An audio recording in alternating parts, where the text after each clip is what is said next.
Today's episode is brought to you by The Loneliness Files, a groundbreaking memoir and essays by Athena Dixon. Living alone as a middle-aged woman without children or pets and working 40 hours a week from home, more than 350 miles from her family and friends, Dixon begins watching mystery videos on YouTube, listening to true crime podcasts, and playing video game walkthroughs just to hear another human voice. Called Haunting, Affecting, and Searingly Smart by Janine Ouellette, and a radical re-envisioning of what loneliness can make possible by Destiny O'Birdsong. The Loneliness Files asks us to consider what it means to be a body behind a screen, lost in the hustle of an online world in our age of digital hyperconnection. The Loneliness Files is available now from Tin House.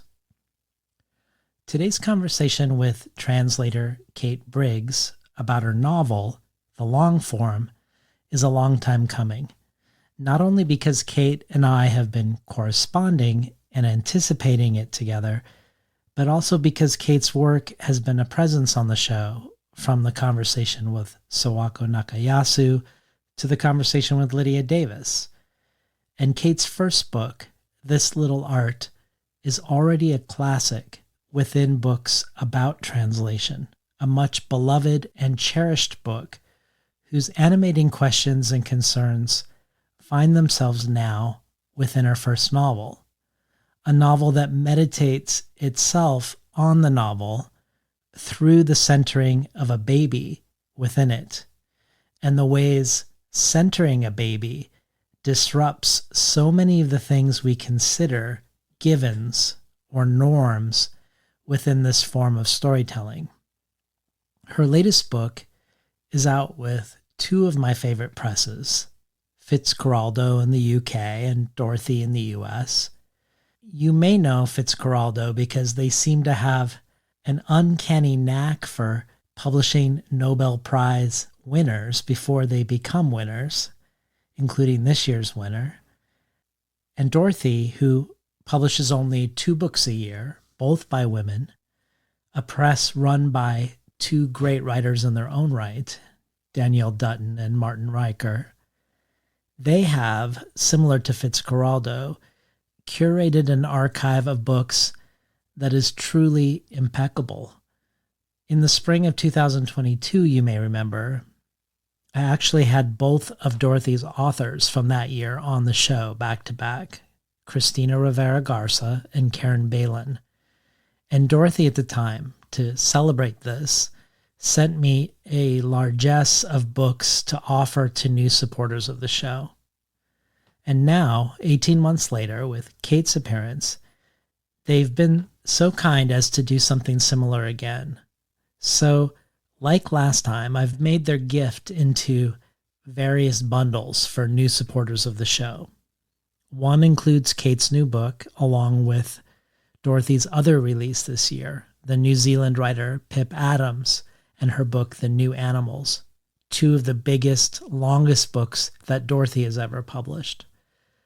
But all of the bundles contain incredible writers, whether Amina Kane or Karen Balin, or Rosemary Waldrop's only novel, or Renee Gladman, or Leonora Carrington.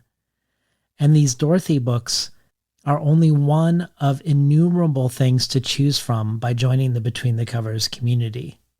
All supporters get the resources with each episode, which this time are truly oceanic in breadth and depth, but they're always robust, and everyone who supports the show can participate in shaping who comes onto the show in the future.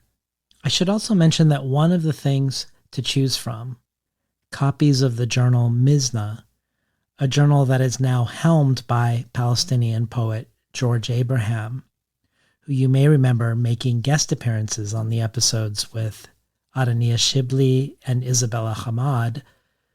Well, Mizna has just won the Whiting Award for excellence in literary magazines, with the judges calling it a gem of a journal, tightly edited, gorgeously curated, and visually striking, care and craft float off its pages of beautifully laid out poetry and lovingly printed images that further important intergenerational dialogue within the Southwest Asian and North African diaspora and showcase thrilling new literature. I mention this because there are copies of several of their issues available, including the Et El Adnan tribute issue and the Black Takeover issue, guest edited by poet Safia El Hilo.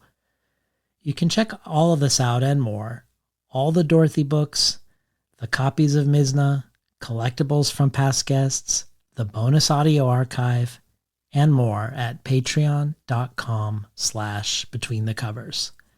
And now for today's conversation with Kate Briggs.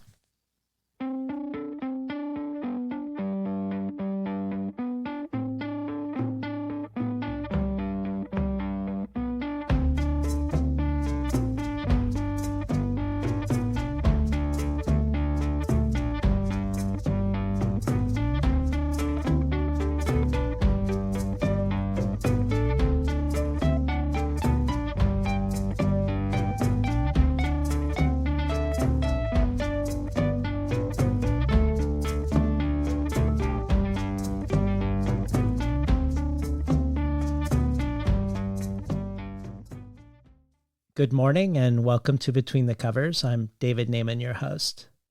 Today's guest is writer and translator Kate Briggs. Briggs is the translator of 2 volumes of Roland Barthes' lecture notes at the Collège de France, The Preparation for the Novel, and How to Live Together, Novelistic Simulations of Some Everyday Spaces, and co-translator of Michel Foucault's Introduction to Kant's Anthropology. Her published experiments in literary criticism include the Nabokov Paper, an experiment in novel reading, Story, the Story in It, an inquiry into reading and its relationship to writing, using Henry James's short story, The Story in It, Entertaining Ideas, which began as an effort to perform a quote-unquote good reading of Elizabeth Jane Howard's The Long View, and to think about what a good short reading of a long novel might mean, and which morphs into a meditation on living forwards and writing backwards.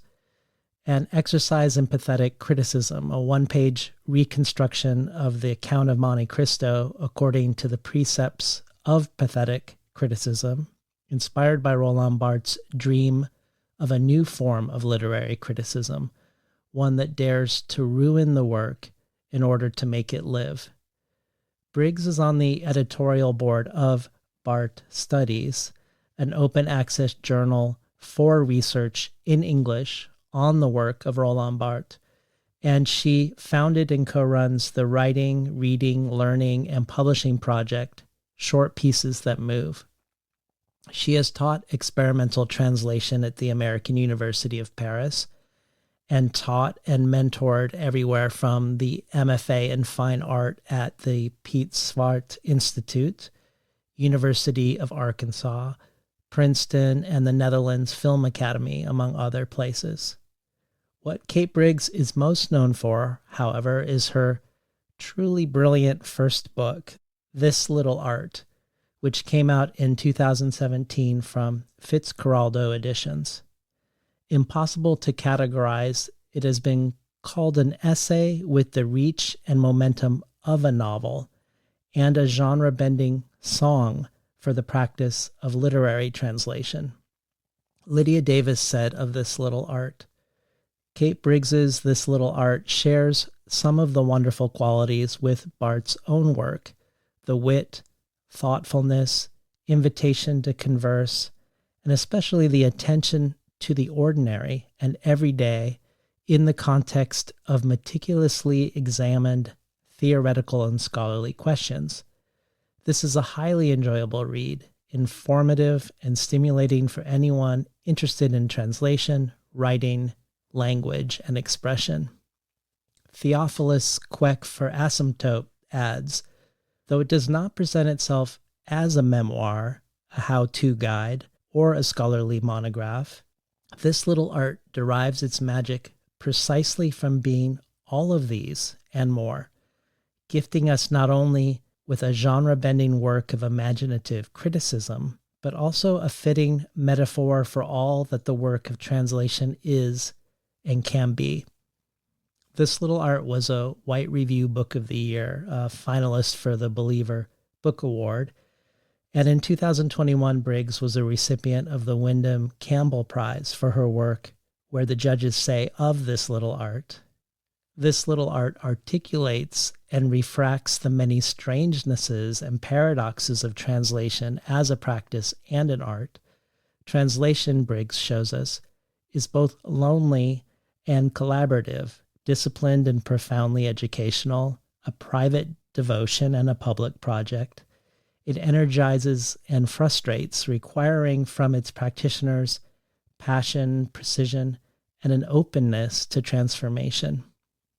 Since then, Briggs wrote the book we're discussing today, her debut novel, The Long Form, which came out in the spring in the UK from Fitzcarraldo, and now arrives in the United States with Dorothy Books.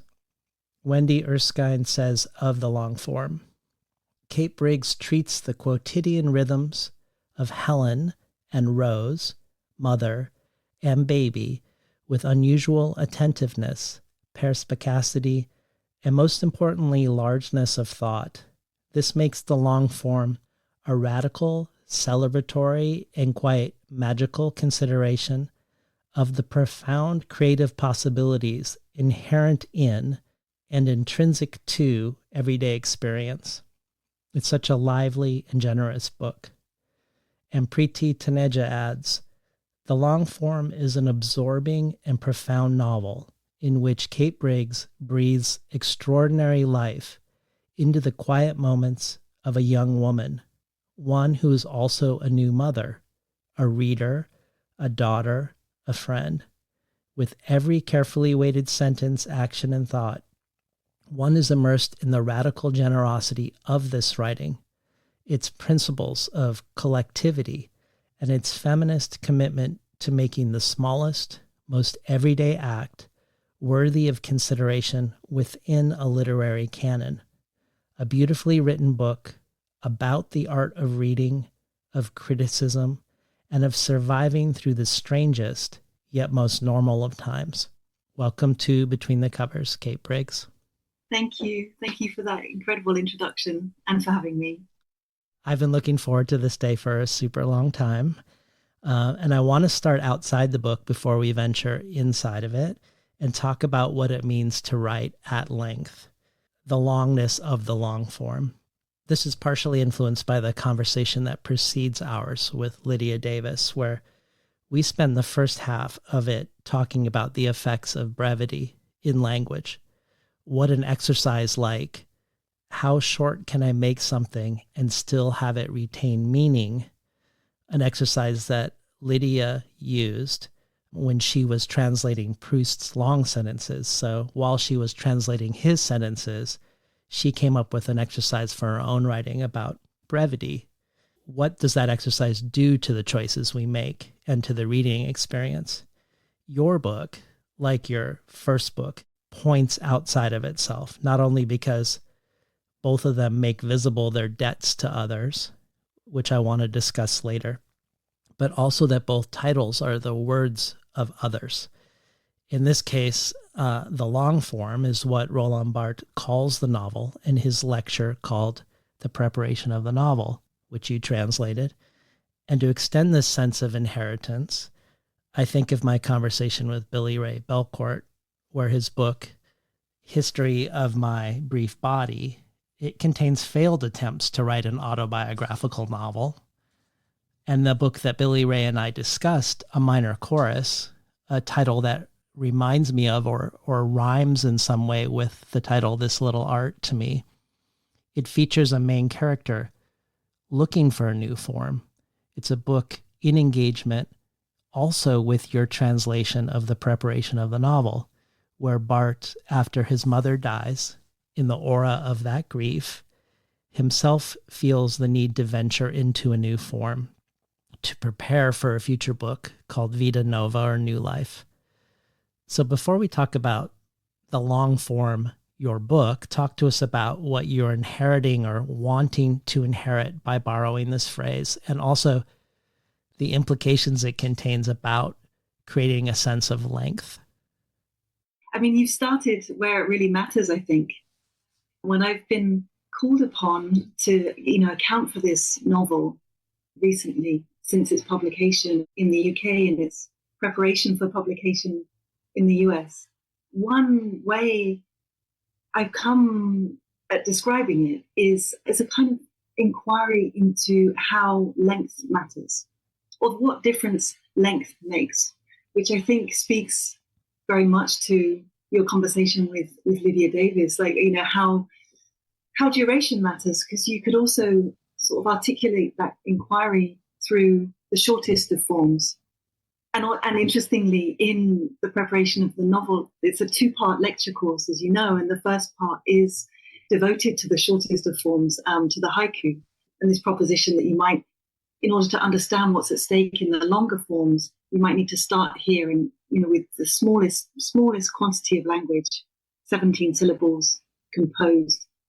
It took me a long time to kind of understand why it mattered so much, this sort of biographical fact of bereavement in the last lecture course for Barth. There's this, what he calls a parting of the waters. Like, there's a kind of something has stopped. Some form of life for him, quite literally a form of cohabitation with his mother, has ended. And there's this, now he's on the other side. The river's taking a different route. And so why length then? Why length at that point, after having experimented so richly and so profoundly with the more fragmented forms?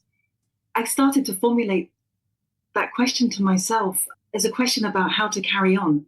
When does it become necessary to continue to carry on, to achieve something like continuity? I mean, Barth describes for him the novel, the long form, has these features of continuousness, coherence, constructiveness, flow.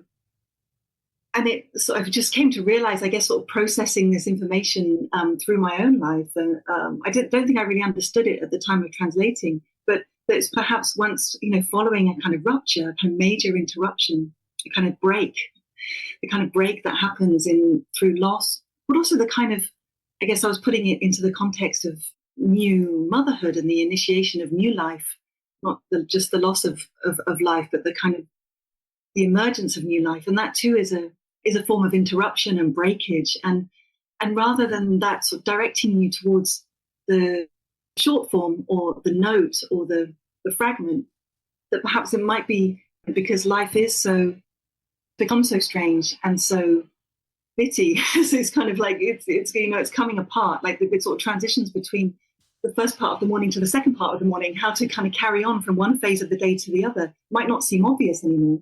Then it might be exactly under those conditions that length might come into play, or kind of length defined as continuity and carrying a thought on, carrying a relation on, carrying a composition on.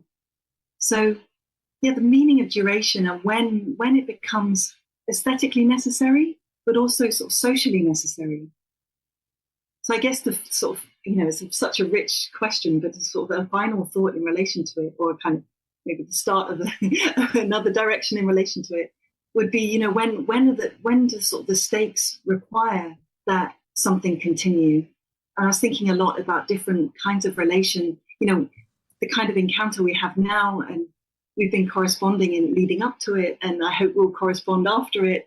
But it's like a first-time encounter, and that has a different quality. The stakes are different to the sorts of relations that you have with people where you'll keep seeing them. You'll see them tonight, you'll see them tomorrow morning, you'll see them in a week. The responsibilities are different, the stakes are figured differently. And I was interested in those sort of long forms of relation, whether that's a reading relation or a kind of living social relation. Yeah. So to extend our sense of, I guess, relations and also family making beyond Billy Ray Belcourt writing a book inspired in part by your translation of Roland Barthes, and you yourself asking a question of Lydia Davis in my last conversation with her after both of you having cited each other in each other's books. When you were in conversation in The Believer with Kate Zambreno, which was titled wonderfully Letters to Kate, you mentioned to the other Kate something from Alejandro Zambra's book, Not to Read, a piece called The Festival of the Long Novel, describing a project for a literary festival which never happened, but that you wish had happened. And that's something that I discussed when Zambra was on the show too, since he's very known for his short books. And we were talking about his quite long book, Chilean Poet. And furthermore, Zambra also writes, in tribute to you in the book, a table made again for the first time, which engages with this little art. To Kate Zambreno, you say, I would love more than anything to sit with other readers and practitioners of the longest form and try to work this fascination out. But that's not to say I plan to write a long novel. I'm not sure I'd be capable of it. My novel would have to be something else, which links in my head to failure. And now, years later, here we are, and you have written a long novel and or written something else. And also this long novel or this something else is linked perhaps also to failure in a certain way, or if not failure, some sort of indeterminacy or provisionality. So I'd love to stay longer with length, and maybe have this question that's going to be posed to you by another, be another way to answer this question of length again. So here's a question by someone who's also wondering about length too, from Danielle Dutton, your editor, who's also a writer and co-founder of Dorothy, your publisher. Here's a question from Danielle. Hi, Kate. Hi, David. My cat Fern just meowed. I'm not sure if you could hear her, but oh, there she goes. She likes to be a part of things. David, thank you for inviting me to be part of your conversation. I'm really looking forward to listening to the whole thing. Kate, here's what I wanted to ask you.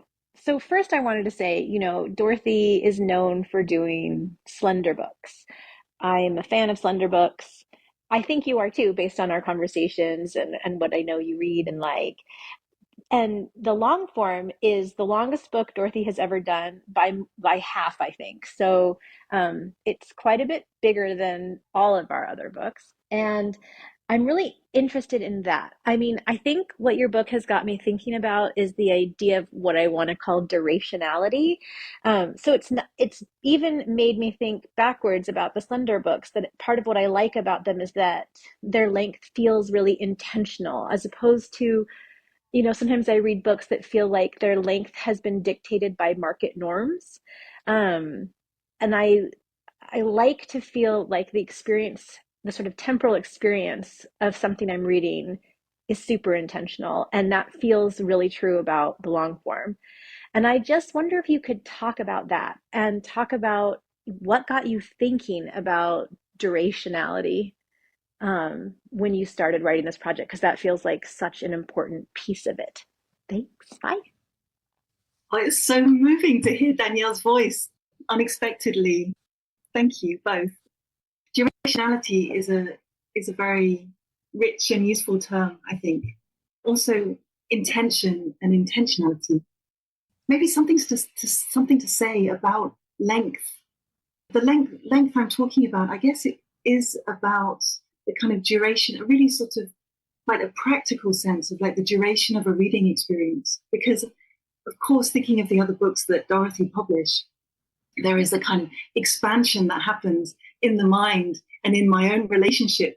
Thinking of Renée Gladman's work, for example, where I kind of carry the book with me, or I carry that kind of atmosphere or a cityscape with me on for a lot longer than after having finished the last page. So there's a kind of a continuation, which I think happens.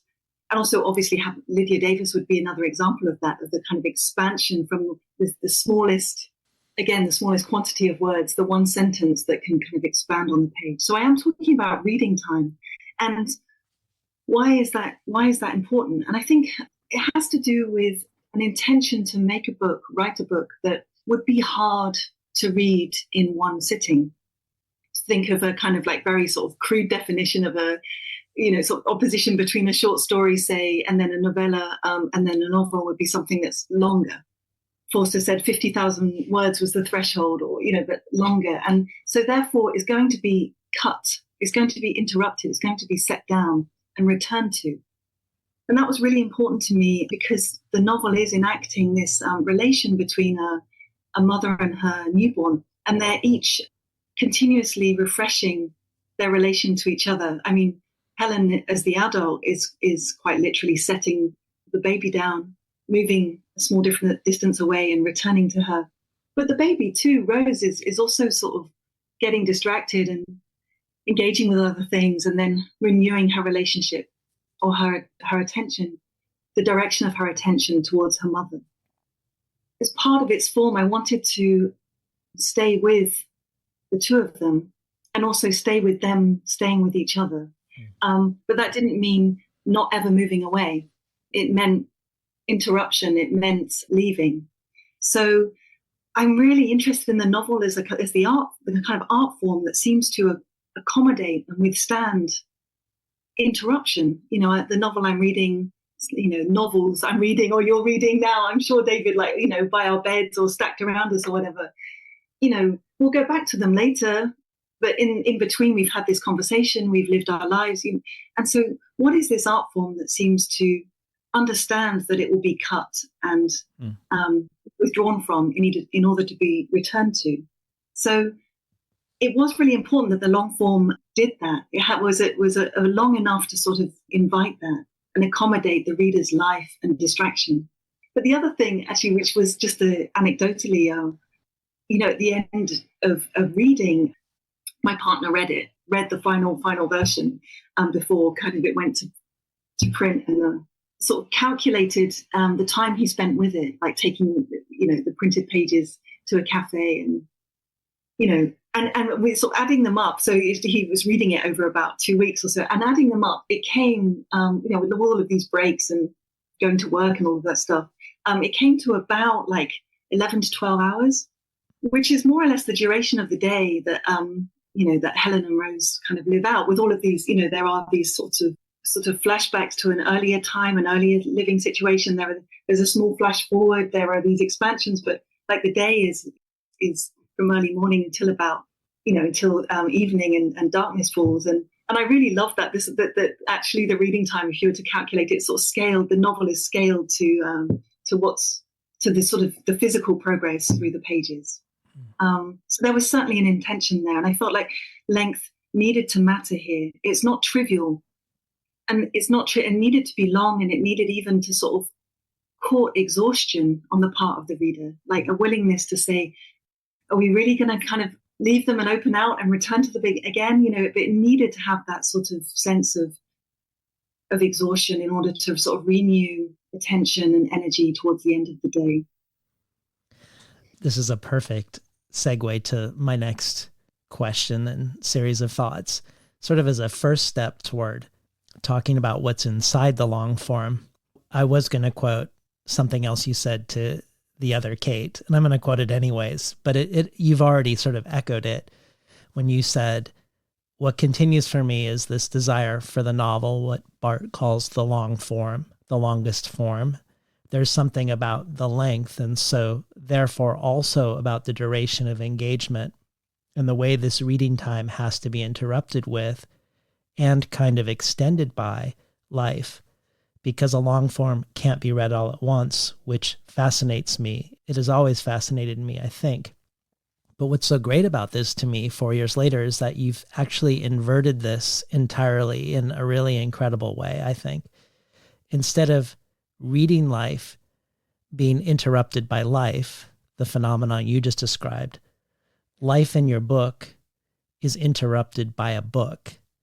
So the first and primary example of the longest form in your book is not the reading of a book, but it's our main character Helen's relationship with her baby. The baby is not interrupting the book or the reading of it. The Helen-baby interaction is the default position of the book, and anything else that occurs outside of this interaction is the interruption. And amazingly, the first interruption is itself the arrival of a book, which we'll get to later on. But for now, I thought it'd be interesting and useful for people to hear the opening. It's hard to say that any given example of the book is characteristic of the book as a whole, but the opening is definitely characteristic of one mode that the book exists in. So if you're open to it, I would love for people to hear the chapter Guessing and Movement in the Living Room, and then the following one, Sleep. Yes. And thank you also for taking me back to the conversation with Kate. I haven't read that for a long time. That was, as you say, like 4 years ago. I find it so interesting, the sort of persistence of questions, these things and fascinations, and what it takes to sort of be somehow rid of them. And perhaps that's not what's happening. I'm thinking about Alejandro as well, and the long novel. It's that the festival of long novels that never took place. Like perhaps there are just these questions that just sort of like just stay. They just pulse away. They pulse away, and you sort of write books somehow in relation to some kind of part of their pulsation, but without actually shutting them down, thankfully, because they are inexhaustible. Duration and how it matters. This is from the opening section called First Thing, and then the first chapter, which is Guessing and Movement in the Living Room. The beginning of each new project was always a continuation. For the time being, it was the basic but not obvious project of sleep. A co-project involving Helen and her baby, starting out from where they were first thing in the morning, carrying forward the experience of their long and wakeful, interactive night. Helen, tall in proportion to the room, her hair hanging heavily, heating her neck. The baby, wide open, shifting and lively in her arms. Spread out over the floor was a playmat, a thick square divided into 4 distinct sections.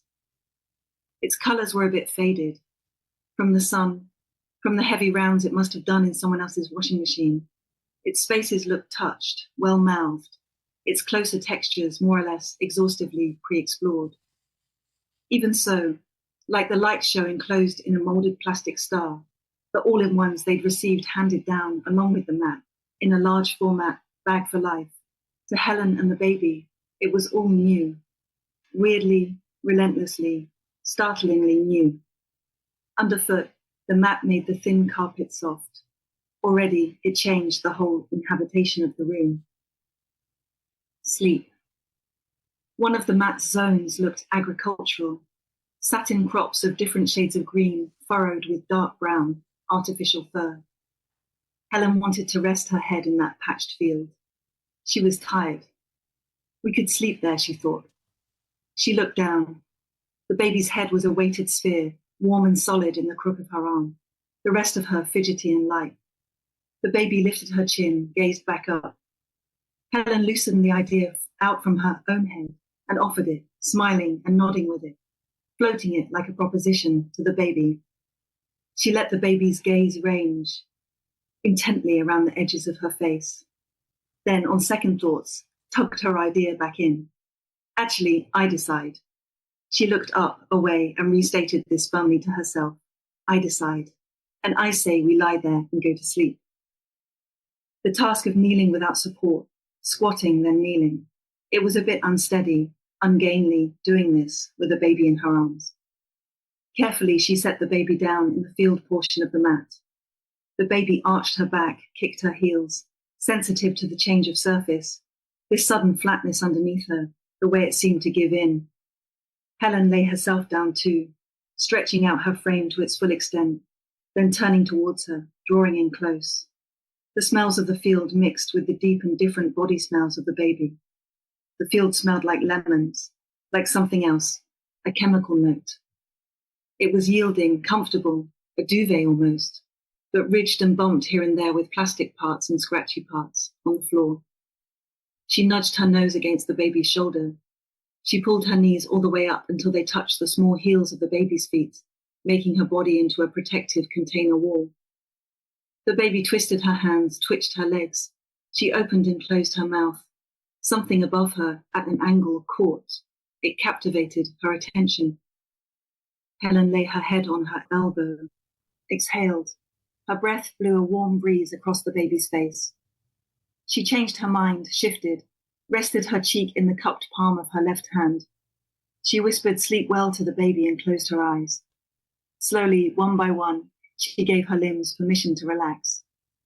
Then, in the next moment, she was back up to standing again, her head bopping the rim of the ceiling lamp, setting it swinging, releasing a great puff of dust into the air, the baby high in her arms, because for her part, the baby, feeling too loose, too unbounded, and far too infinite on the mat, preferred to be held, in one holding position and then another, always with a slight bounce to the hold.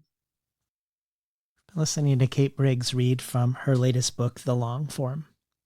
So when talking about the notion of the long form with Renee Gladman in the Yale Review, she describes her idea of it as an expanse full of beats or pulses or breaths.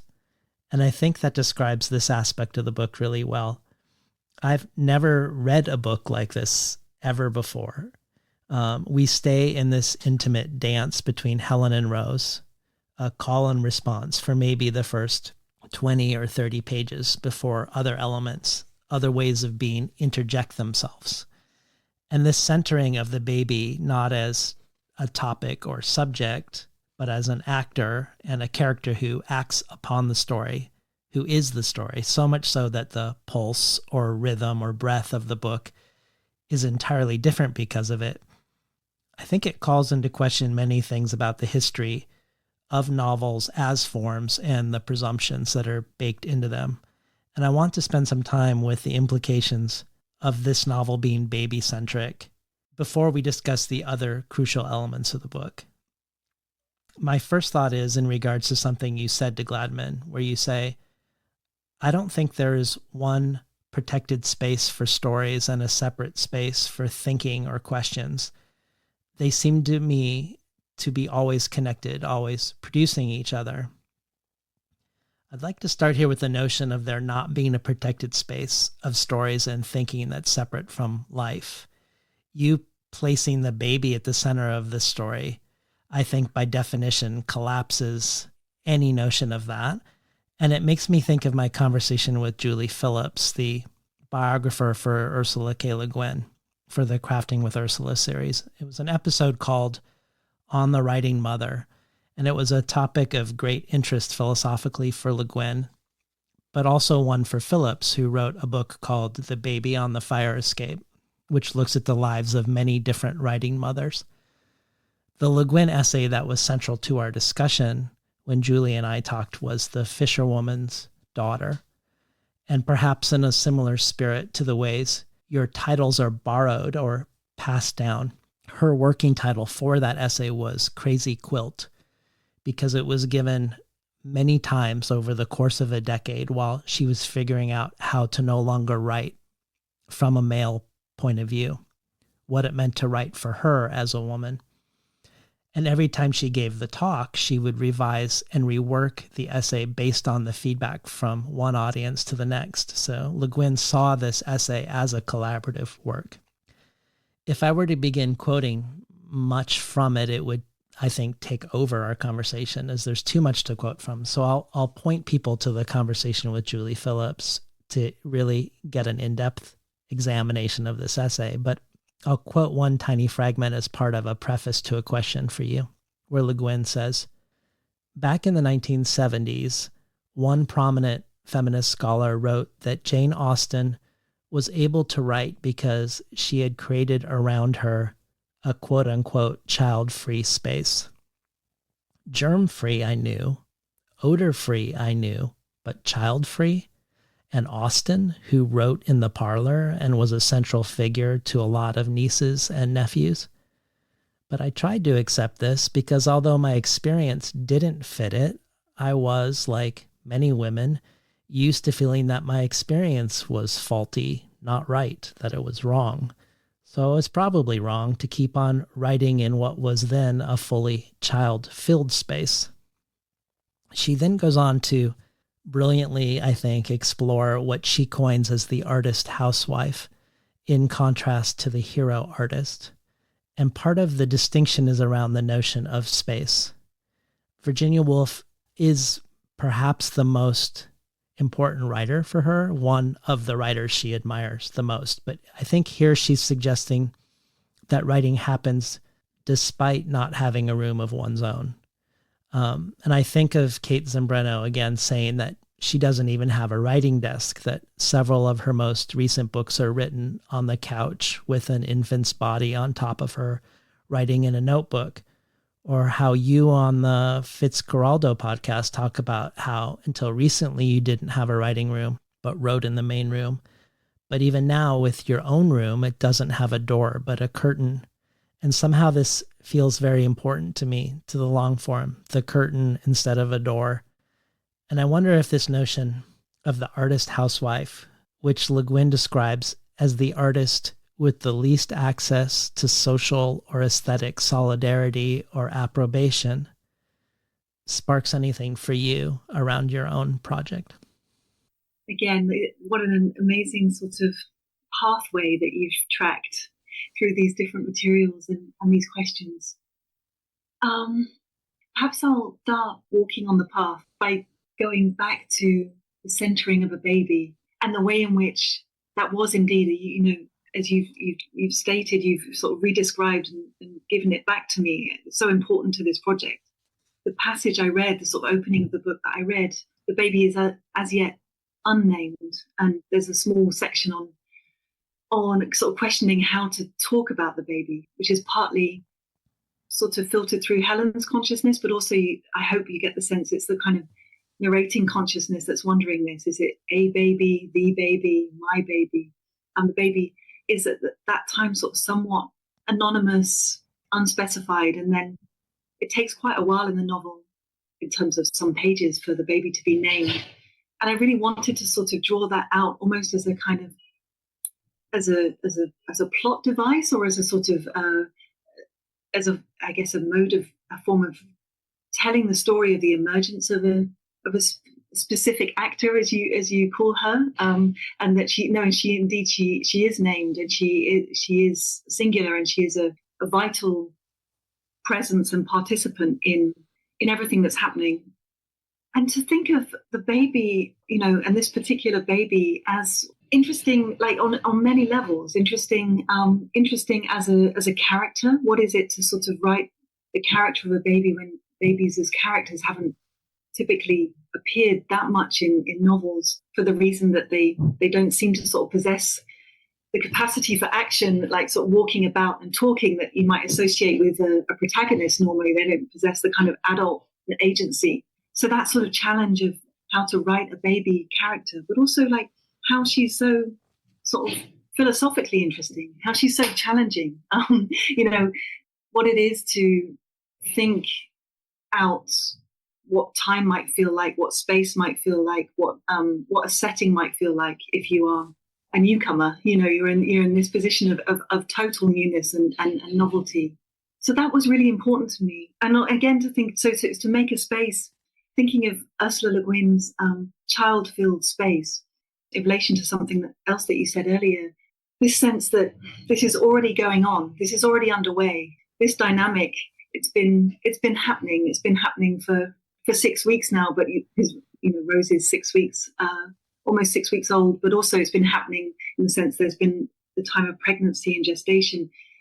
We arrive at this pair with something already very much in progress.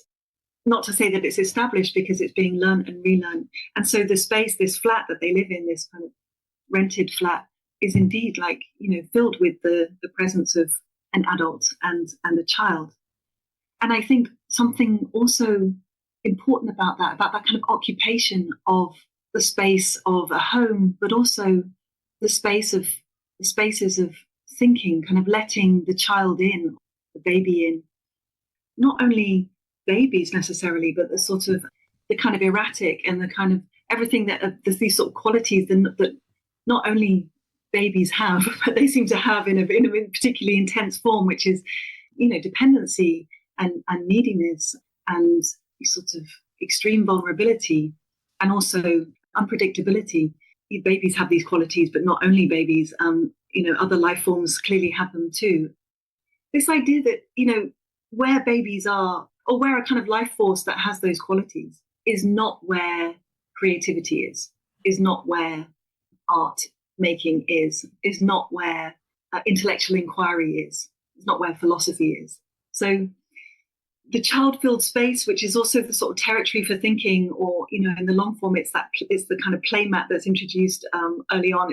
It's also this kind of space for thinking, and these actions they can coexist. That's something I get I find so deeply sort of inspiring and enabling from Le Guin, is that she's not interested in sort of setting up a question in the ways that it does still typically get set up as a kind of either or, like if babies, then no books or something, which is also this weird sort of false equivalence between books and babies. I mean, the long form is very aware of that. I mean, I couldn't have written the book without being kind of aware of that.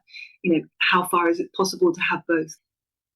Uninterested in that manner of phrasing the question, and much more interested in a way that I hope is I feel is resonant with what Le Guin is doing in that essay of thinking about the forms of creativity and politics and philosophical sort of conundruming that are actually already going on here in this space, that might look intensely domestic. It might not be immediately recognizable as a space of creative action, but here we have reckoning with difference, with otherness, minute by minute. Here we have improvisation, minute by minute. Here we have kind of resistance. There is a refrain that runs through the novel of Helen saying, you heard it in that passage of like, I decide, I'm in charge, and I say, I say we're going to go to sleep now because I'm tired. And it's like the baby's like, well, no, no, we're not. This is going to be a collaboration of how sleep happens. And that seems to me that's a sort of human dynamic, that's a social dynamic, but that's not unrelated, without collapsing caring for young children into sort of the kind of work that happens when writing or making anything. The last thing I'd want to do is sort of flatten those things out so that they sound exactly the same. But I do think it's possible to insist on a kind of continuity, because that resistance, I feel that happens with, when I'm writing, to, setting down language, setting out language, wanting to feel in charge, and then discovering anew that I'm not exactly in charge. I'm working with forces that precede me and perhaps more powerful than me. Yeah. Does that make sense? It does. I want to stay one more moment with Le Guin, because she's explicitly in your book. Yes. Her biographer, Julie Phillips, in her book, The Baby on the Fire Escape, Julie says, "What is the subjective experience of being a mother, and why, despite a steadily growing body of writing on the phenomenology of mothering, does it still seem, on a deeper level, so unnarratable, undramatic, everywhere in practice, but in theory, nowhere?" And I feel like your book, the long form, stands out as an incredible counterexample to this general absence that Julie notes. And I feel like another of Le Guin's iconic essays that was part of her puzzling out formally, aesthetically, and philosophically and otherwise how to quote unquote write as a woman is the carrier bag theory of fiction, which you make an explicit nod to in this book with a chapter called Bringing the Energy Home. And I was wondering if you could just speak for a moment about what that essay means for you, and or how that essay in your book are in conversation. Absolutely. I mean, this is probably clear to you. Le Guin has been hugely important to me over the past sort of 3 or 4 years. So a relatively recent discovery, and really thanks to a student, an incredible artist called Madison Bycroft, who I had a studio visit with about maybe 4 or 5 years ago now, who was saying to me, have you read The Carrier Bag Theory of Fiction? I was like, no, Le Guin, no, Earthsea, no. And she was like, Kate, come on. And so, she opened that door for me. It's such an essay in terms of its length, but it's doing so much. It's sort of, it feels like this radical project of redescription, of offering a kind of alternative terms for understanding what might be happening when we're making stories and writing stories. I guess one thing I found so generative was thinking about in ways that I hoped Le Guin would approve of, or thinking of her deep connections to Woolf, but also to Dickens, and her kind of interest in the sort of in the history of the novel and the history of narration, was this idea of a kind of a container, her shopping bag, her kind of net bag, and how in Tom Jones, which is the book that gets received through the letterbox into the domestic space of the long form and into the place where Helen and Rose are living their lives. Henry Fielding has these sort of essayistic chapters or even essayistic titles where there's a whole sequence of titles, a sort of play, a kind of comic play, what this book will contain, this thick thing like Tom Jones, The History of a Foundling. And it's, it has a short chapter containing 10 pages, a longer chapter containing 1 page. There's all this play on kind of presenting itself in kind of the mid-18th century as already a kind of containing device, and which is clearly the book is, the codex is. But to find this resonance between a kind of play on what kind of container the long form of the novel is, and then to have Le Guin kind of explicitly thinking through that as if we're talking about holding together, if what matters more is a kind of holding together of difference as well, of disparate parts without collapsing them into each other. She has that image of a kind of mouse skull sitting alongside something else, like a bundle of herbs or something. I love that idea as a kind of image for the novel of something like a collection. Yeah, a collection which is not a blending, which is not a soup. It's not a it's not a stew. And so it's like with Helen and Rose and with Henry Fielding and the other players and the plant and all the other participants in the long form, they don't become each other. They remain quite distinct from each other, but they coexist with each other. And the novel, I guess maybe that comes back to duration. It offers a kind of time for them to coexist. They coexist for quite a significant amount of time. So it allows you, makes a kind of study space to think about how they get on and how they, or not get on, how they might be sort of in antagonistic relations to each other and what they might have to say to each other, how they might illuminate each other. So those were some of the ways that essay was generative for me, as it has been, I think, for so many people. I think it's amazing, a kind of whole generation, I think, working in an art school. It became a kind of really ubiquitous reference, sort of deeply inspiring for many, many young practitioners, I think. Huh. Well, one thing the long form and the carrier bag theory both do is they look at the erasure of maintenance labor, of how it's seen as not being worthy of fiction, and call into question what we consider dramatic or worth dramatizing. The carrier bag theory establishes that the gathering of things back into the hearth was much more crucial than the hunting of meat, and yet the stories were being written about the men and their spears. And this essay thinks deeply about how deeply ingrained story structure has become with regards to a bias against the daily work of gathering as not being story-worthy.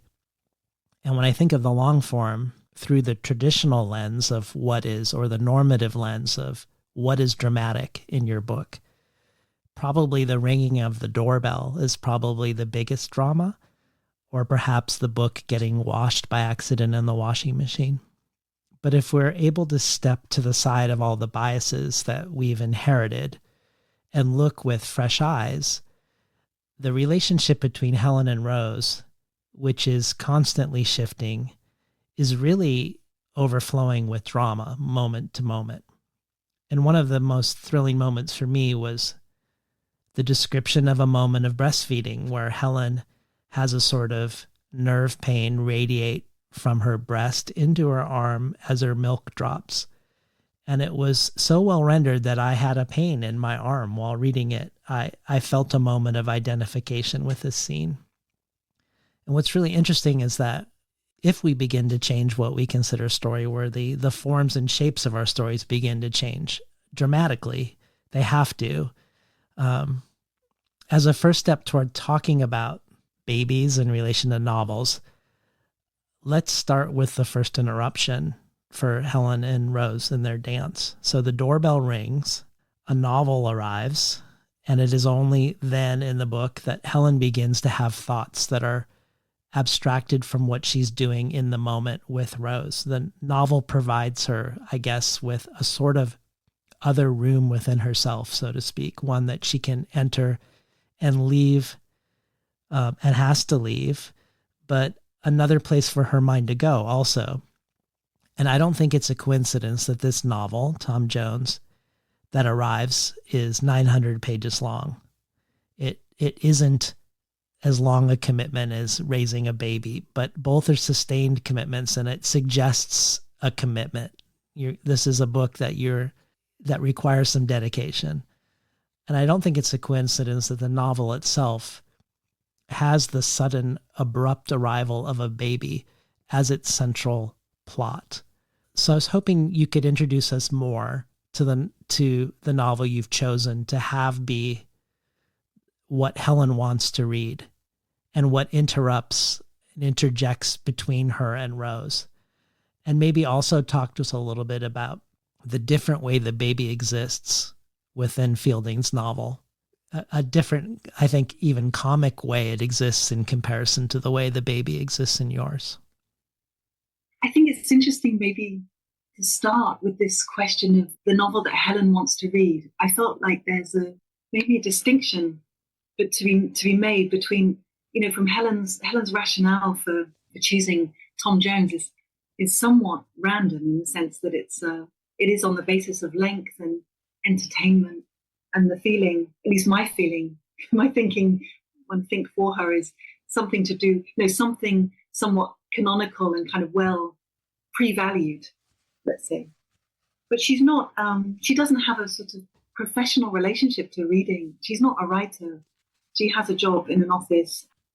It's more that the novel wants her to read this. The narrating consciousness wants her to read this in order to be able to activate these connections between her experience, her lived day, and what happens in the novel in Tom Jones, where a baby is found in a bed, indeed, and taken on.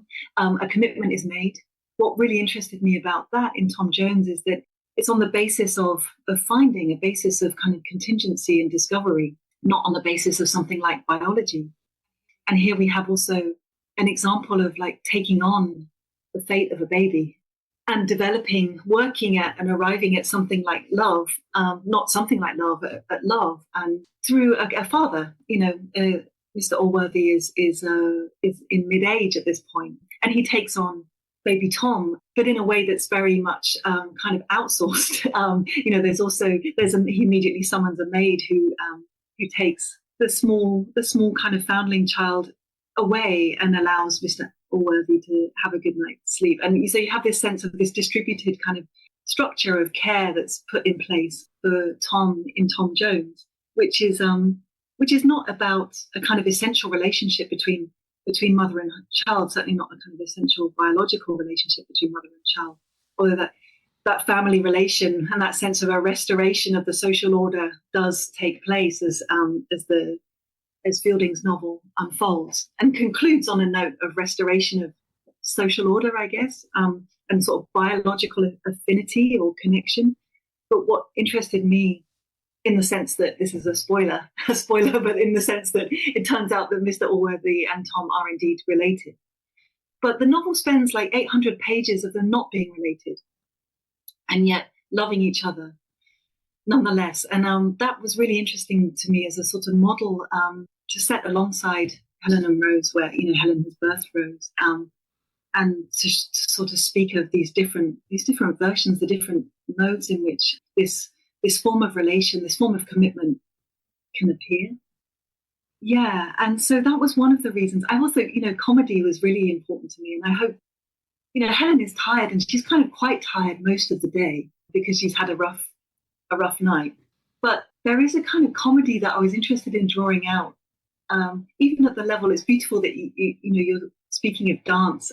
There's something very choreographic that I was interested in, this sort of these holding positions that work for a while and then need to be collapsed and refound, and these sort of somewhat unlikely positions that the two characters find themselves in relation to each other, which is all, sort of exhausting and difficult, but also kind of funny. And there are times when Helen herself finds it unlikely and funny, and Fielding and what's happening in Tom Jones and the way the baby is found, and the maid who is called is like, well, we could just put him, back outside in the rain. It's like, he'll probably be fine. And, there's this sort of like, a kind of humor to, there's a kind of levity to, this is serious, like this is this idea of this being serious life work. This is about this, the sort of continuation of a life. And Helen is very conscious of the stakes, I think, in that sort of moment to moment conscious of the stakes in the way that you are when you're solely responsible for someone so vulnerable. But at the same time, like this kind of flip into being able to just not stay in that key either of exhaustion or like this sort of seriousness, sort of overwhelming seriousness of what's going on, into the key of levity and humor, and almost like a kind of slapstick, which I feel like Fielding is giving me access to. Yeah, I love that juxtaposition between their two realities. It's really funny sometimes. One other thing that's interesting to me about how much the novels of the early modern era before the Industrial Revolution and its effects, how postmodern they seem.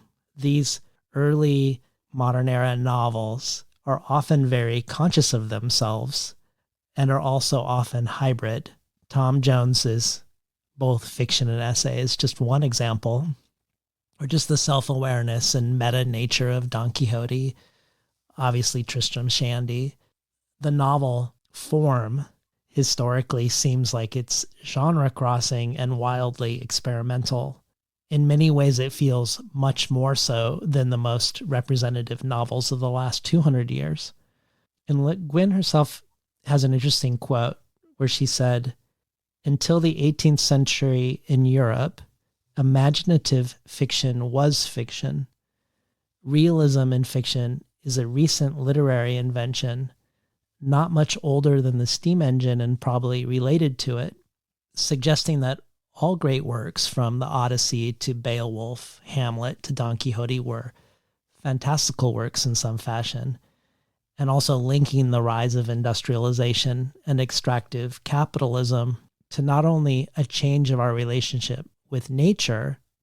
And I'll just add as an aside, I talked to Naomi Klein about the steam engine, where she characterizes it very much like you did when you talked about the mother saying, "I decide when we go to sleep," that the steam engine allowed us to say that to nature, essentially, that we had a more beholden reciprocal relationship to nature, where we had to build something near a small waterfall to get power from water, versus the steam engine where you could just say, "I'm going to decide when, how much, and where, and for how long." But it also marks a change in how we viewed the purpose of storytelling, according to Le Guin, which became more human-centric, where the novel more and more became the vehicle for a single human consciousness. And I would add to that a single adult human consciousness.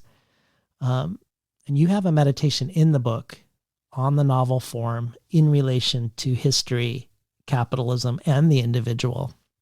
And I'd love that to be our second reading, partially because of that, but also because it's an entirely different mode of writing than what we've already heard. So if you're open to it, I'd love to hear the chapter called Preparation and Transitions. Okay, I'll have a go. Preparations, transitions. In her novel, the stories came in their own sequence, pushing forwards, sometimes turning back. It, the novel containing them, the title of which was Tom Jones, continued. The foundling baby goes on with growing up, becoming child, becoming youth, in the accelerated way infants tend to in novels. This was another of E.M. Forster's observations, something he said in a lecture on the kinds of made-up people and in what phases of their lives a novel is most likely to pay attention to, which is to say, adults. He noted, when a baby appears in a novel, it usually has the air of being posted. It is delivered off. One of the elder characters goes and picks it up and shows it to the reader. after which it is usually laid in cold storage until it can talk or otherwise assist in the action. What is implied by this criterion of talking or otherwise assisting in the events of the novel? Who and what it excludes from the spheres of meaningful and consequential, which is to say political action?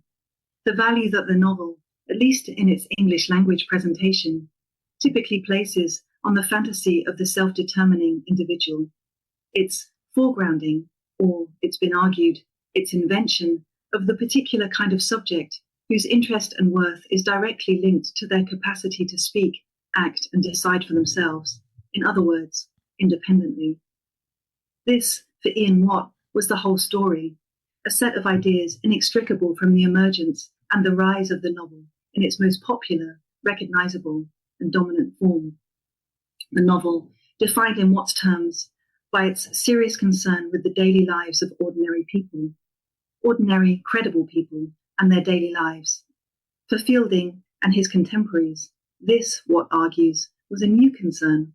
It provided the subject matter of a whole new province of writing, but it's a provision dependent on two important general conditions.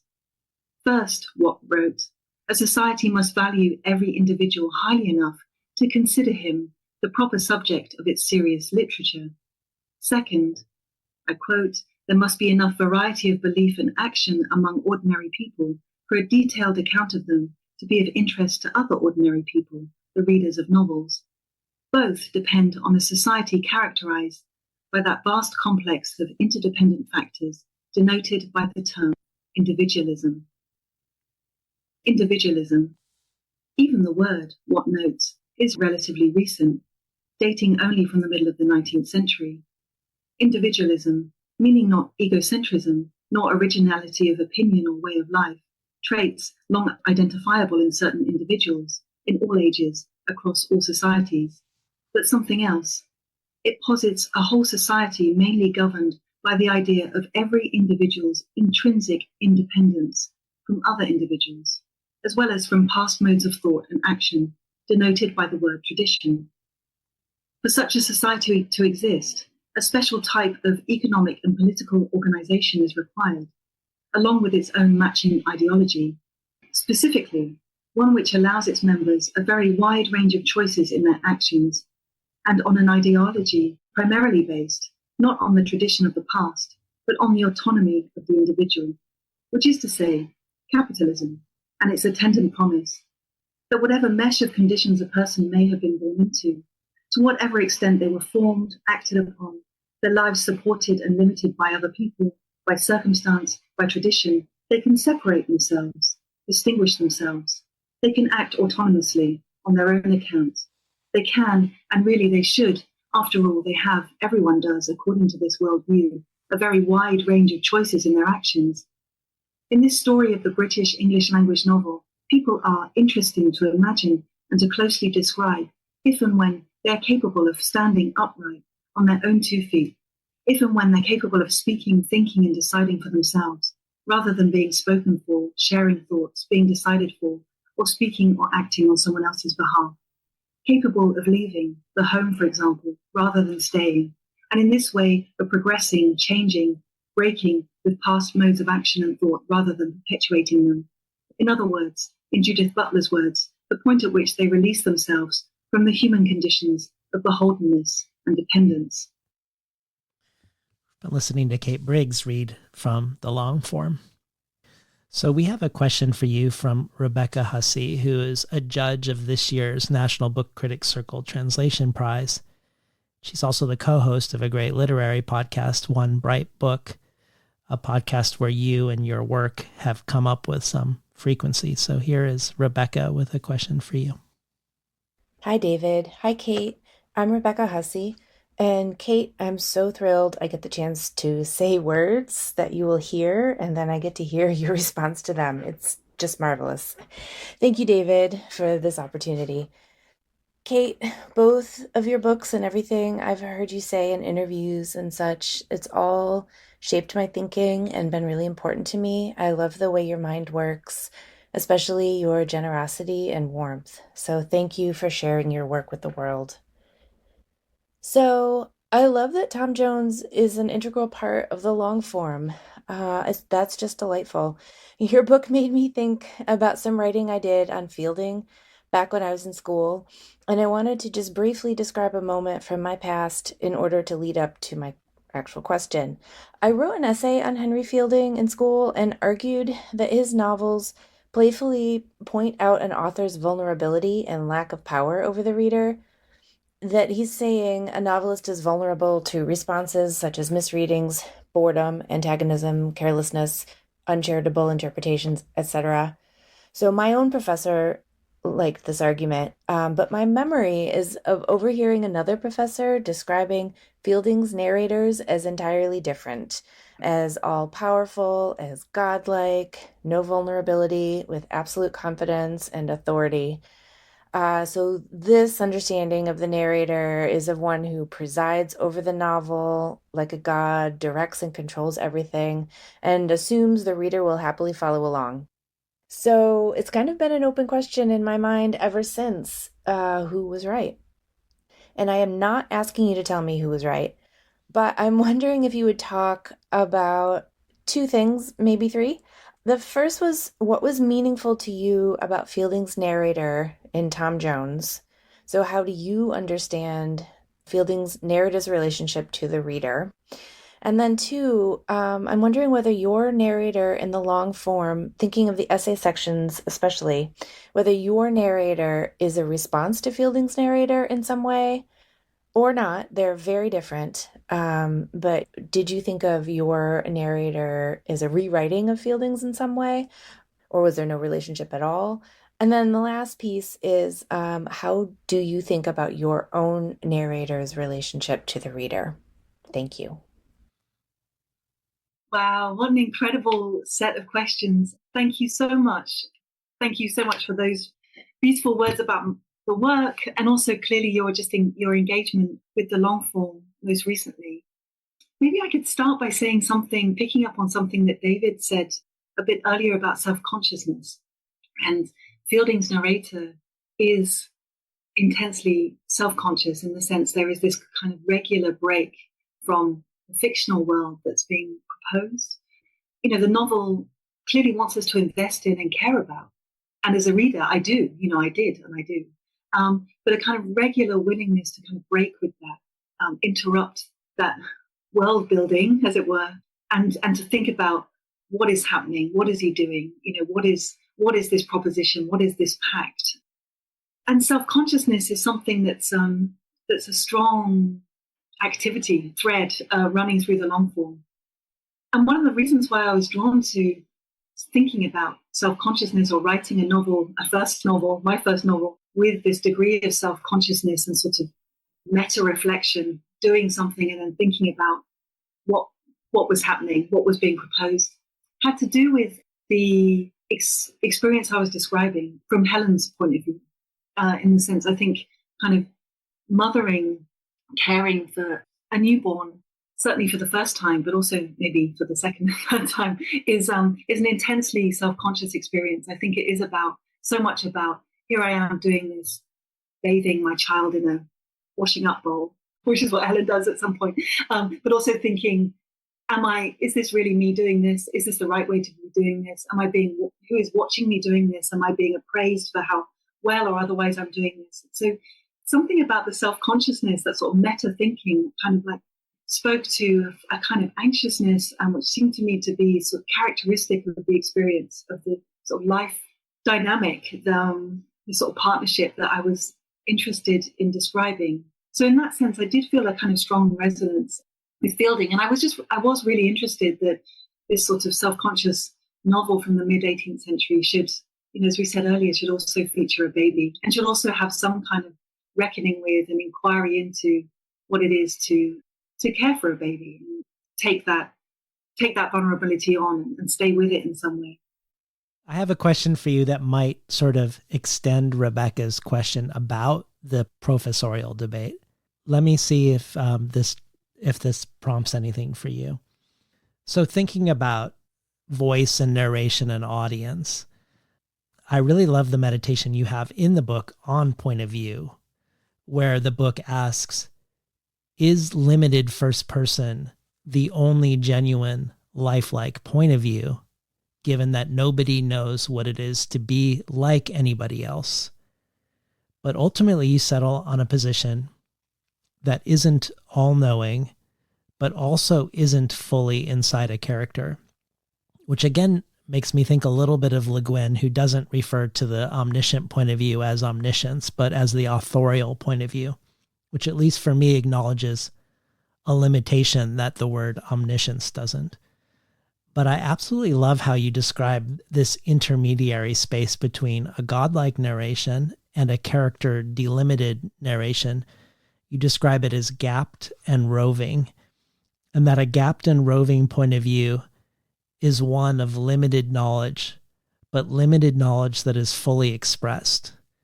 So maybe you could talk into how or why we arrive at a meditation like this in the long form, and why this interstitial point of view is compelling for you, which might be that neither one of these professors was right, or both of them Yeah, both of them were right. absolutely. Thank you. You've very wonderfully sort of given me a way of sort of making a bridge between those two points of view. Indeed, I would reject this, and in fact, the novel in the long form, as Rebecca knows, does sort of quite explicitly reject this idea of the godlike, of sort of total knowledge, and yet is interested in knowing. And this comes from also thinking with Ian Forster and some of the things he says in aspects of the novel.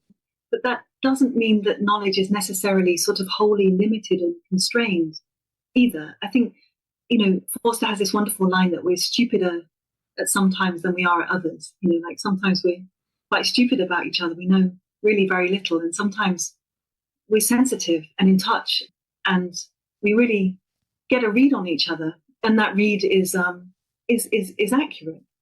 And I was very interested in this sort of pulse or rhythm between these moments where the characters Helen and Rose do feel like synced. It is a rhythmic question as much as a kind of visual or perceptive or imaginative question.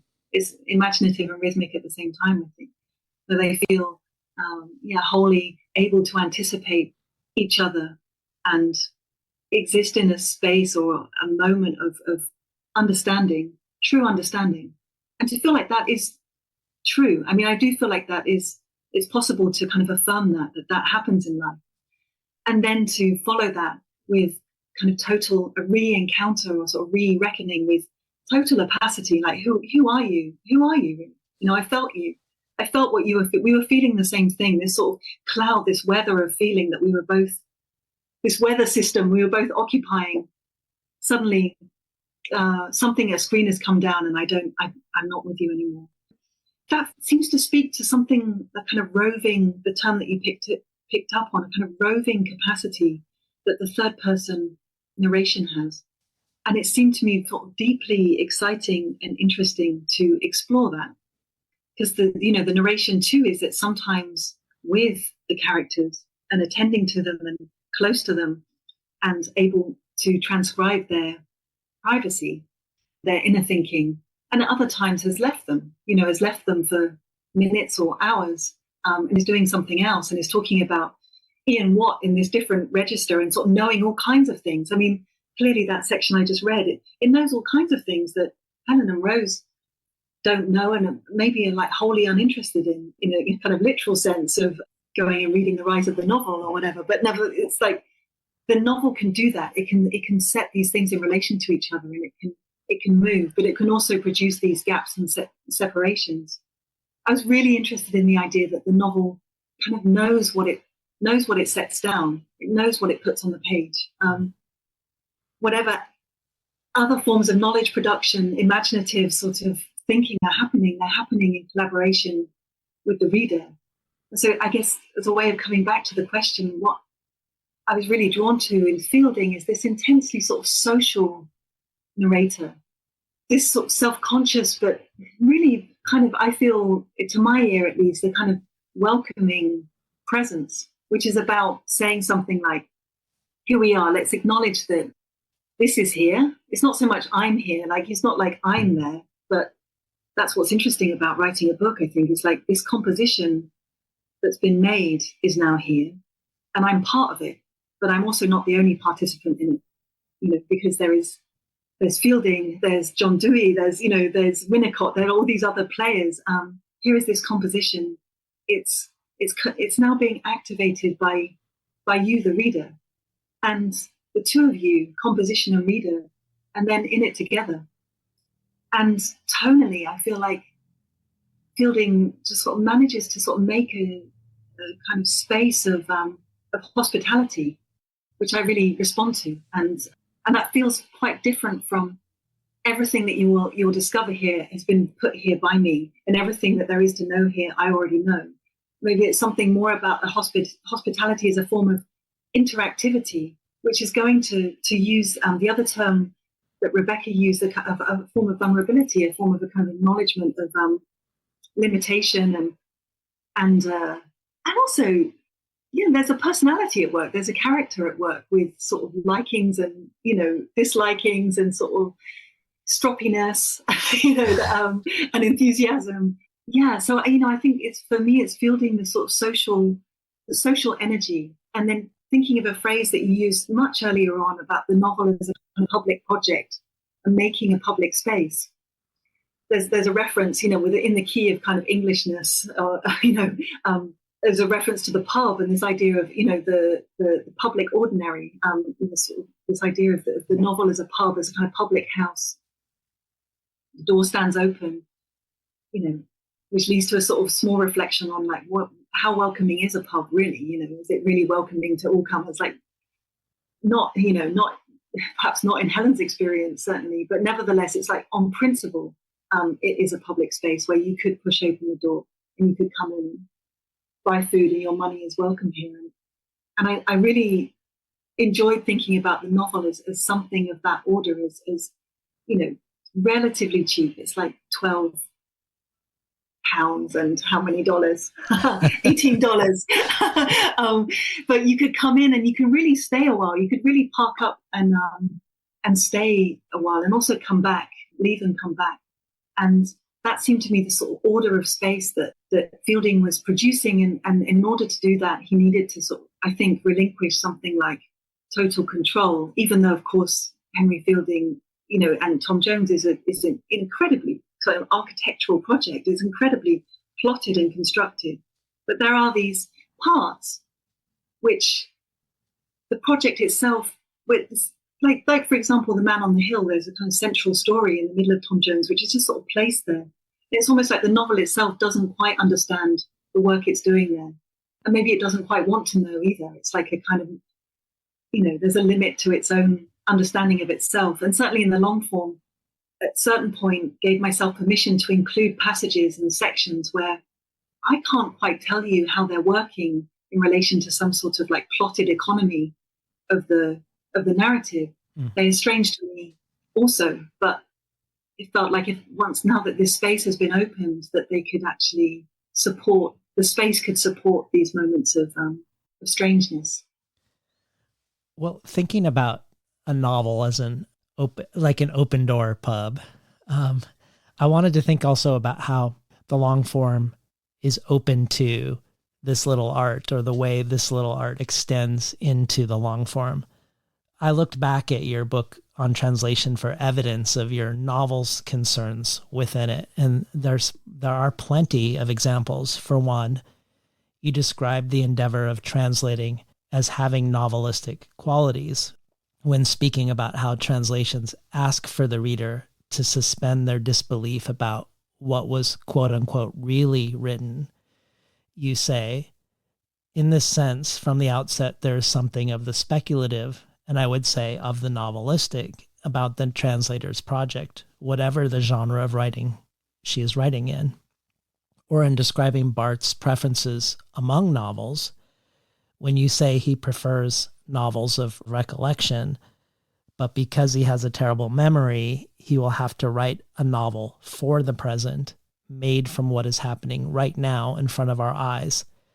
That feels like a great description of one element of your own book, the dramatization of what happens between Helen and Rose. But even more so, we find comparisons of translation to mothering.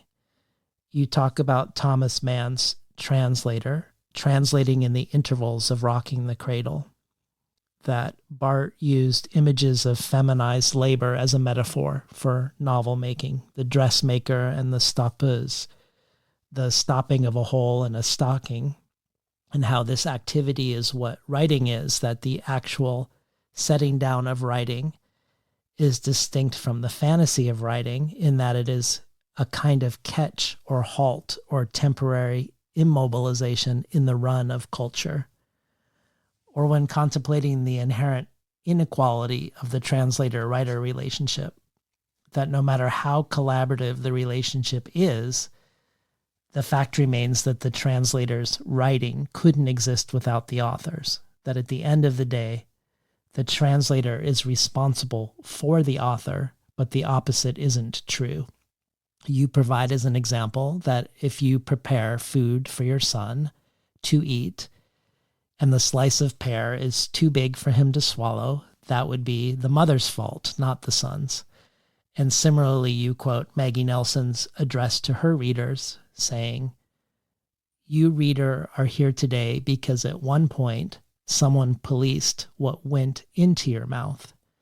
And then echoing Winnicott by saying, "You don't owe them gratitude, but only the intellectual consideration of your past absolute dependence." You go on to use this mother-child framework for how we should regard translators, that the translator considered every single part to create the whole, and each of the risks of every translation decision in order to do so. So in the spirit of me reaching back to find mothering and domestic labor and babies as ways to frame questions of translation in this little art, I wonder if you could pull this little art forward into the long form and talk about any translational elements or translation questions or other ways your long-held concerns about translation as a translator manifest in this novel about babies. It's interesting. It took me some time to come to terms with the continuity, which may sound ridiculous now, given that the long form is called the long form. And as you say, that's a direct quotation from the preparation of the novel. But this continuity between the two projects. And in fact, the first line, as you heard earlier, of the long form is the beginning of each new project was always a continuation. I sort of wrote that relatively late in the process of sort of affirming that to myself as a starting point, which is already sort of hollowed out by having all of these kind of prior beginnings. And I think that's there that I would sort of situate the long form in relation to a translation, well, in the many ways that you've already sort of unfolded around trying to reckon with responsibility and trying to sort of think through a condition of dependence, not as a kind of exception that lasts for a while and that is, grown out of and shared, and then life becomes possible and interesting, and novels can become a character, but more as a kind of generalized condition, which is more or less acute, but nevertheless what it's like, what it's always like throughout our lives. So, and to sort of begin there and to write out from there. I guess that thinking to myself, like, what would it be to sort of write out from that recognition and that affirmation of dependency, which is also derivation. And that's a sort of way that the long form speaks back to this little art. It's like wanting to not say something like, oh, translation is actually as original as original work, to say, no, actually, maybe we'll start with derivate, the fact that it's derivative, and accept that as a condition of its being, and work and think out from there and think with that. And likewise, this characterization of the translator's work is kind of reproductive rather than productive, and a kind of feminized sort of service rather than a creative, autonomous act of newness. To sort of say, rather than saying, no, I reject that, to think, no, I what would happen if I fully embraced that, if I fully took that seriously as a condition and sort of stayed with that and affirmed it. So that's one of the reasons why the translator is a she all the way through the book. I gave myself permission. It seemed interesting to me to use scenes from sort of live childcare that was sort of happening contemporaneously with the writing of the translations as sort of instructional or sort of scenes of illumination in relation to taking on the responsibility for someone else when this responsibility is not directly symmetrical, it's asymmetrical, and that again is it's not something that the book argues against. It's something that the book proposes to sort of think more deeply into. Mm-hmm. We talked about Tom Jones, but there's something about this sort of claim to newness. In Henry Fielding saying, "I am here right now, inaugurating a whole new province of writing." He's not calling it the novel, yet. He's calling it a history. It's, later on in the century that critics might look back and say this was a moment of novel invention. Here I am inaugurating a whole new province of writing. There are no precedents. And then in the essays, there's like, oh, but there are these precedents. There are the classic. There's Homer. There's there are the poets. So this sort of dynamic between newness and novelty and something that sort of sprung from nowhere, like the baby in the bed, and then also this sort of reckoning with an acknowledgement of the fact that, of course, that this is also derivative. This is also dependent on what's come before. So thinking about my own sort of structuring of the long form, it does repeat this dynamic between essay parts and fiction parts, not in the key of inauguration or originality, but in the key of, and out of an interest of translation. What is it to translate that structure again now? What kind of conversations does that provoke around the ways in which we sort of seem to talk about kind of contemporary innovation as if this were the first time, as if this had never, something like this had never been done before, when in fact it's actually embedded deep into the sort of the history of the novel in English. So that would be a sort of another way of thinking about sort of action of the long form as a sort of reactivation, and interested in reactivation of existing structures. Well, we have another question for you, one that is about possibly my favorite scene in the book, and probably the only scene I think that you could consider fantastical in nature. This is a question from the author of Aftermath, which was a New Yorker Best Book of the Year in 2022 and co-chair of English Pen's translation advisory group, Preeti Taneja. Hello, Kate. It's Preeti Taneja here. There is a chapter of the long form called Moving On, in which Helen, who has forgotten her umbrella, is imagined interrupting E.M. Forster giving a lecture on the novel. Questions of time and of intertextuality as feminist practice are nested here. Helen is your contemporary character, but here she is time-travelling. Her name is lifted from Gertrude Stein's character Helen Strong in a novel of Thank You, but here she first becomes Forster's Helen Schlegel from Howard's End, forgetting umbrellas, disrupting the social order with her baby, Rose, who she loudly insists smashes time. Forster goes on to discuss Gertrude Stein in his lecture to your Helen, and then you, the novelist, intervene to stop him talking. You move the discourse back to Stein and quote from a novel of Thank You, so the modernist writer speaks directly to us now. It's such an intricate, quietly powerful intertextuality that you achieve, and I wonder if your project isn't to try to emancipate us from patriarchal time and its literary canon. As one writer to another, I'm in awe and asking also, as the novelist trapped in the process of writing, how much time does it take you to make a passage work like that so fluently? Preeti's incredible. Well, I didn't know that her voice would intervene here, but this is not the first time that she sees things, or she's sort of shown me things about the book that I didn't know were there. She's an extraordinary reader as well as clearly writer. That's an amazing set of questions. It's that scene. It's interesting just to sort of take the sort of last part of the question first. I think I'd reached the point. The long form did take some time. It took sort of 5 years in total with COVID and homeschooling and that all of that happening in the middle. But I think it also needed to take this amount of time. I don't know how much that slowed it down, really, really. But that scene, I think it actually came the sort of speculative, what if Helen were walking in to get out of the rain, indeed walking into this. The novel has been quoting Forster for some time. Forster is one of the characters, one of the presences in the book. What if she were to shelter from the rain, entering into this space in Cambridge to which women were not allowed access in the 1920s? That, I think, came out of this impulse, or was written really quite fast in a sort of moment of, since this is fictional, let it be fictional. It's really like, because part of what the long form is doing is also connecting to your question about translation. It's also it's also a novel that's preparing itself. It's sort of working towards, it has a kind of, in my mind at least, a kind of a preparatory quality, and it's really thinking out, almost in the key of, if there were to be a novel, what are the elements that are required? What would this involve? What would need to be thought about?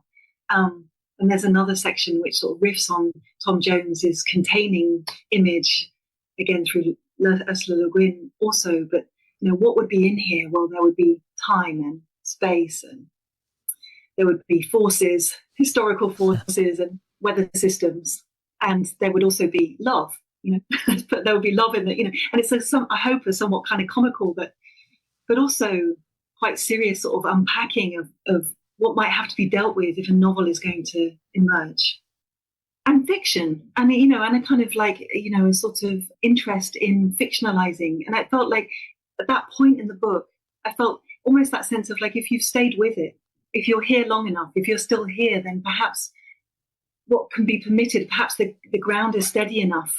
If you've withstood this number of interruptions as well, like the ways in which the novel is sort of narrating what's happening with Helen and Rose, and then moving away from them and then returning to them, then where else can we go, and how far can this pact be stretched, and how far can what can this companionship withstand? To think again about sociability and form of sociality, it's like, if there has been a kind of trust established, a kind of willingness to go with it, again, like with translation, then go along with it. How can I work with that? Where can I take that? Well, I wanted to spend some time with Preeti's reference of feminist intertextuality, which I relate to both Cristina Rivera Garza's notion of the disappropriation of materials to make our debt to others visible, but also to archive building and the sustaining of an archive. Preeti pointed out how Helen's name refers to multiple Helens, and likewise you have a meditation on the multiple sources for Rose being named Rose. And your Barthes epigraph, every word of it are actually your words in a way, because it's an epigraph by you in the sense that you're the translator of his words and have chosen all of these words. But all of it feels like it points to how we've inherited every word, not just names, not just Helen Rose and the words you've chosen to translate Barthes for the epigraph, but any word. And there's the mystery that we are indebted for every word, and yet somehow our writing still feels like a signature or a fingerprint. I know when I'm reading a book by you, by Kate Briggs, and yet your book opens, as you've said, with the line, "The beginning of each new project was always the continuation," which in contrast to Fielding, to give the full quote, "I am in reality the founder of a new province of writing, so I am at liberty to make what laws I please therein." These two responses feel gendered to me in their sensibilities. Each beginning is a continuation, and I have created something entirely new. And they make me think of the ways you engage with the diminishment of translators and their importance in this little art, and also the diminishment of mothering and maintenance labor and of baby humans, but also more generally of women. This little art is the phrase Thomas Mann's translator, Lo Porter, called her craft, perhaps diminishing it or feeling it on the margins. She also calls herself a lady translator, a phrase that you embrace and adopt. You talk in the Fitzcarraldo podcast about how, as a young pregnant translator yourself, you were discouraged from translating and also from having kids, even though you had one on the way. And there's a notable absence of men in the long form, other than the men who deliver things, or the men in the novel she is reading, or the figures like Forrester who are pseudo characters essentially in a way. The father of Rose is not really substantially in the book, nor a narrative for why.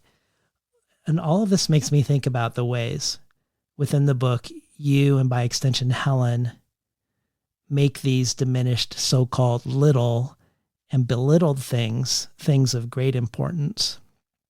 And additional to this, Jennifer Hodgson adds that not only does this book dramatize being with a baby, but it also dramatizes the making of theory. I don't think the book is theoretical. I agree with Jennifer that instead of being theoretical, it dramatizes theory coming into being in a way that feels inseparable from everything else. For instance, when Helen wonders if the word motherhood was the name or the best name for what she was doing, in speaking of the word motherhood, she says of the word, it made it sound like a stability as well as a kind of enclosure, when she experienced it as a facing outward, facing and being faced with this actual other body, equally present, whose questions ran through her and whose ideas sometimes she felt. It made it sound like something one note, one tone, continuous and almost identical with itself, while she experienced it as a countering, a revision, a compensation, a rhyming, a dispute, a pulling outward. In quote-unquote motherhood, there should, by definition, be more than one live creature involved. But in the usage of this name, she wasn't sure if she could hear it, interchange, exchange, the energy of a relation. You can feel, I think, in the dramatization of the theory, the philosophical import of the activity she is doing here in the book, mothering. And it feels like this somehow is related to feminist intertextuality. It makes me think of Rosemary Waldrop quoting her translation of her lifelong friend Edmond Chavez. There is no place not the reflection of another. It is the reflected place we must discover, the place within the place. I write at the mercy of this place. But I wondered, in your words, what does Preeti's conjuring of feminist intertextuality make you think of or mean for you? I would want to expand the conception of textuality, which I think Preeti would thoroughly endorse, in the sense that this sort of engendering of ideas, or this sort of chance of new thoughts emerging, or old thoughts rephrased, let's say, perhaps very familiar thoughts, but resituated or pushed through different bodies and different experiences. The chance of that happening, it can happen in reading, it can happen sort of discursively, and it can happen through a setting of sort of textual bodies in relation to each other. And the long form does that. We've talked a lot about, the books that are in the books that are in the book, the narrating consciousness does that. I hope what the novel does is that there are these strong chances of ideas coming in, questions being posed and insisted upon, that come through doing and being in the world, being in the park, being with other people. I'm not in any way invested in the kind of separation of scenes. But here is where books relate to one another, and kind of speak through some kind of mechanism of citation in a kind of space of thinking. And here is something else. Here is life, or here is life represented, or here is life fictionalized, but more about a form of circulation between those spheres. And that this idea of like there not being no more separate spheres is a kind of, a feminist position, I think. And not to say that they're the same, not to say that the interior of a flat with a playmat and a mobile and these sort of different elements of, the sort of furnishings of childcare are exactly the same as something like a lecture hall or a quiet space of reading, a kind of room of one's own, of concentration. They're not the same. They're fundamentally different in many, many ways, but they do all hold a chance of emergence. They hold the chance of something like theory coming into being. They certainly are sort of exist as spaces for the doing of philosophy, the doing of politics, the doing of aesthetics. They're coexistent. They're kind of porous, and I think that's what Preeti's feminist intertextuality. I think I would sort of think that or phrase that as a commitment to the porosity between inside and outside, and between a book, the knowledge that might be held in a book or in a work of high theory, let's say, and the sort of standing at the sink, looking out the window as a baby sort of bops its head against your neck.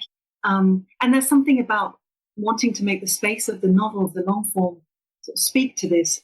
Is it the space? I was thinking a lot about things coming in and things going out of the flat, which is the sort of centralized space in the book, but also in the book itself. So things come in through the letterbox, and also the weather, the light comes in through the window, and electricity comes in through the plugs.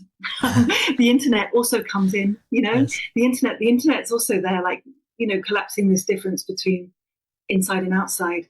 And this is the order of thinking that's happening. It is intensely relational, and without sort of flattening out differences. It's interested in thinking about the ways in which ideas and questions and phrases and names travel through their repetition and their resituation, their recontextualization.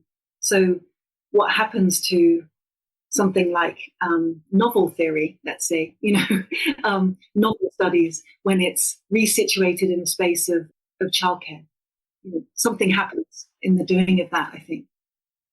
Well, thinking about feminist intertextuality and thinking about this question of inside and outside, thinking of outside, it's hard not to think about the writer and translator Benjamin Moser's review of This Little Art in the New York Times, a takedown of the book that prompted multiple letters to the editor in defense of the book, including a group one that was signed by, among others, Pass Between the Covers guests John Keane and Lydia Davis, both translators, Emily Wilson, the translator of the Odyssey and the Iliad, translator theory luminary Lawrence Venuti, Susan Bernofsky, the translator of most of Jenny Erpenbeck's books, and Katrina Dodson, notably the translator of Liz Spector's Complete Short Stories, which was in the Liz Spector series, whose series editor was Benjamin Moser.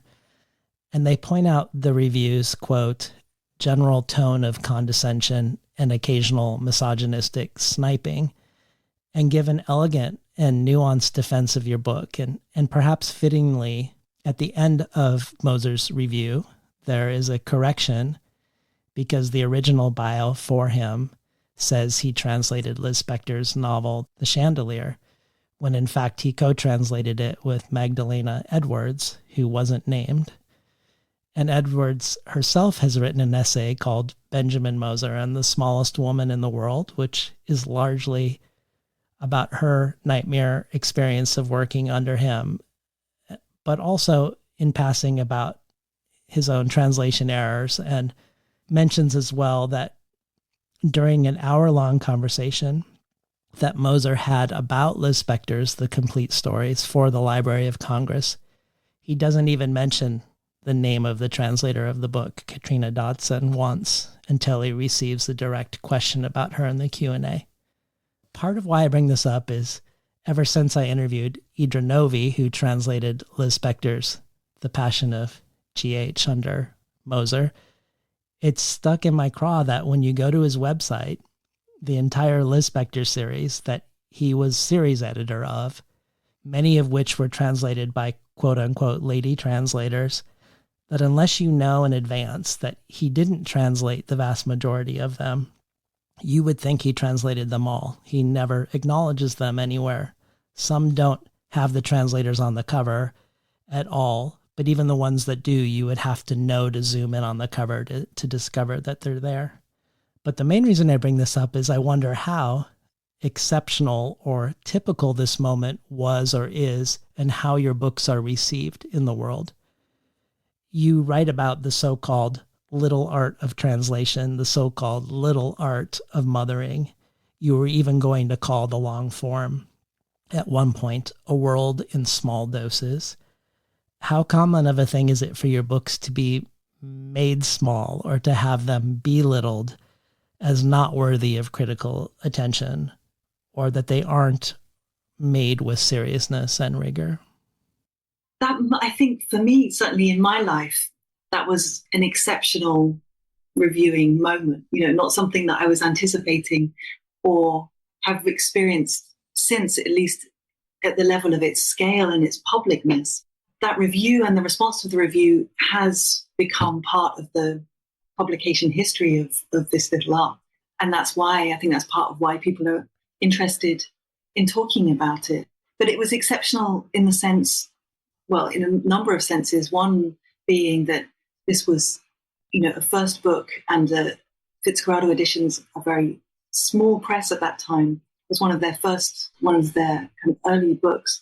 I don't think at that time there were a team of three, and I don't think any of the four of us anticipated the book appearing in the New York Times and then to appear in this manner.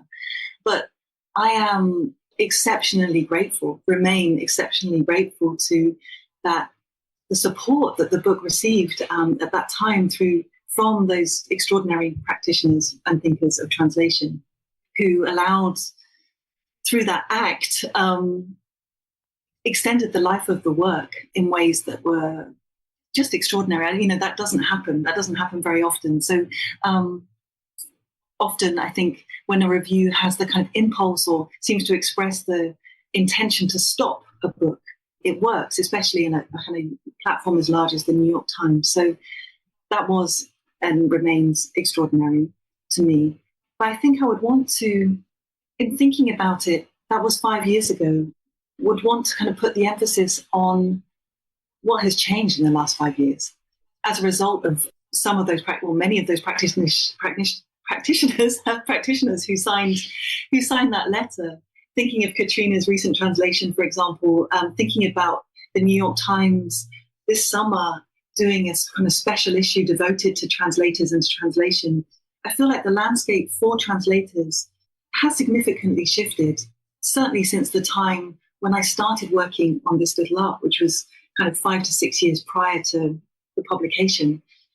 I hope, this work is ongoing and is by no means achieved, but my sense is more translators are writing about their practice. There are more diverse voices in translation, and beyond, I'm talking about with my practice moves from French to English. There's a kind of seems to be much more visibility and interest and excitement around different translators working with different languages. My point being that I feel like there's a different energy around translation now than there has been, or than there certainly was, and that feels really exciting to me, and exciting to be translating into. But your question was about this kind of marginal, this interest in the little and the small, and something to say about the title of this little art is that it is in the key of a kind of provocation. It's both provocation and inquiry. I was very interested why Helen Lowe Porter, who devoted 30 years of her life to translating Thomas Mann, should describe her own practice as a little art in her correspondence, in her private correspondence. What did that mean? What did translation mean to her? How was she thinking about what she was doing? How was she giving value to what she was doing, to something which was clearly also very meaningful for her? So one of the impulses in this little art was to pause and take time. It seemed to me, as a sort of non-reader of German, but reader of a lot of the criticism of her translations, it seemed to me quite a fast move or a quick move to be critical. That seemed like almost like an obvious move. There are mistakes in her translations, so let's be critical. Let's not have mistakes. Mistakes are wrong and bad. And I'd read a lot of work about her work doing that, but it seemed to me more interesting to pause and take time to think about what she thought she was doing. to try and take her own words seriously, and then also the words of her daughters seriously, who wrote a letter of their own in protest to a review of their mother's work. So there was part of a kind of methodology in this little art, was to kind of take the terms that are being set around translation and kind of ponder them and wonder about them and not go too fast. One of the refrains in that book is about kind of slowing down. Let's not speed up. And then, interestingly, when working on the long form, this question, these so-called marginal experiences or smaller experiences, or experiences that are sort of considered to be or characterized as sort of to one side of the main action, the real deal, that only really works. Translation is only a marginal subject if you're monolingual or monocultural. Otherwise it's an active part of everyday life. It's what you're doing all the time. And I don't think either of us know very many people who exist in a monolingual condition. I think that's a rare thing rather than a common thing. That's the exception rather than the norm, and yet that exception is centered, and that's what pushes something like the translational activity to the margins. And I think something similar happens with being embedded or entangled in a situation of care and co-living. That only looks marginal if your centered subject is, we spoke about independence, independent, autonomous, unencumbered. And again, I don't think that is the common condition. I think the most common, the most habitual condition, the way most of our lives look, is intensely relational and responsible in one way or another for other lives. But it was interesting how, when working on the long form, how when people would say to me, so, hey, what's the you're working on a novel, or like, what's the novel about? And I'd say, well, it's about a baby. It's about a baby. And or like a day with a baby, or work, newborn baby care, or, and I would see, this is often, it would happen that you'd see people's eyes kind of glaze over slightly, or, entirely. And there was a sense, you'd pick up a kind of vibe of like, have we not had 3 or 4 books about this last year or something? If we've not done that, is that not exhausted?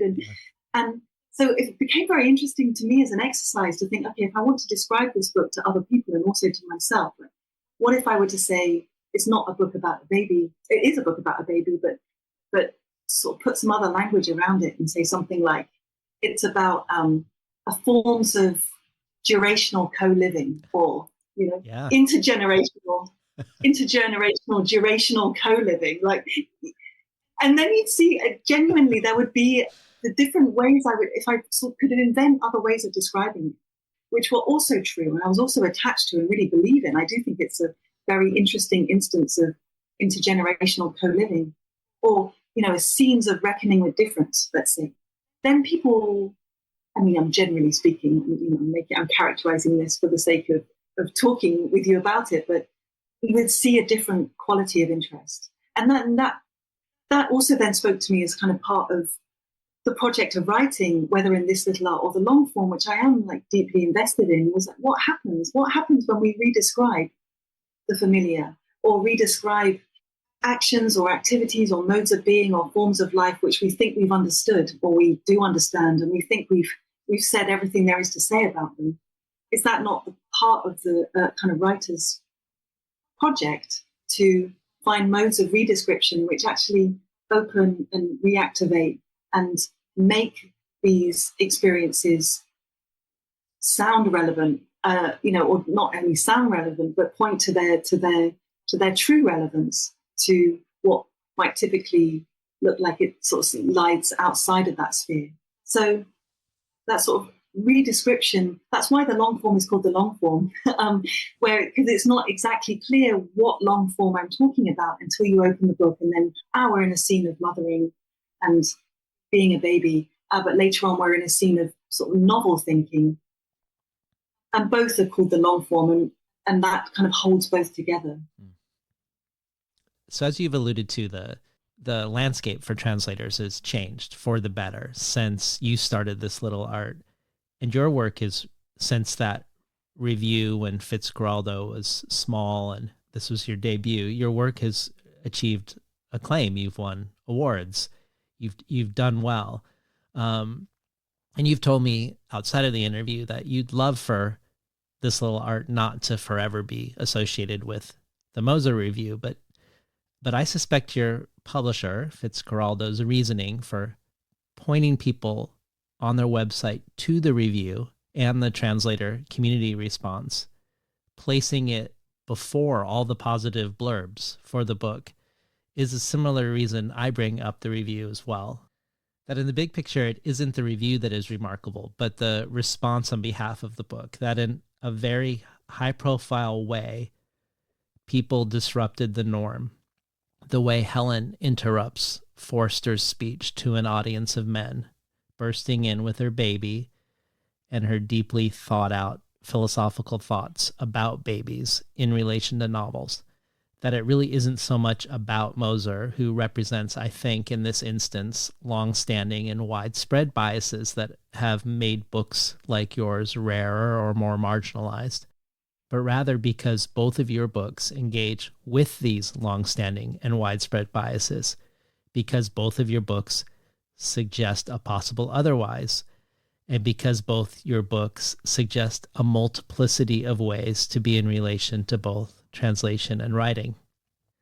It feels like that review became a real-life, contemporary instance of things that you mainly engage with in a historical context in your books.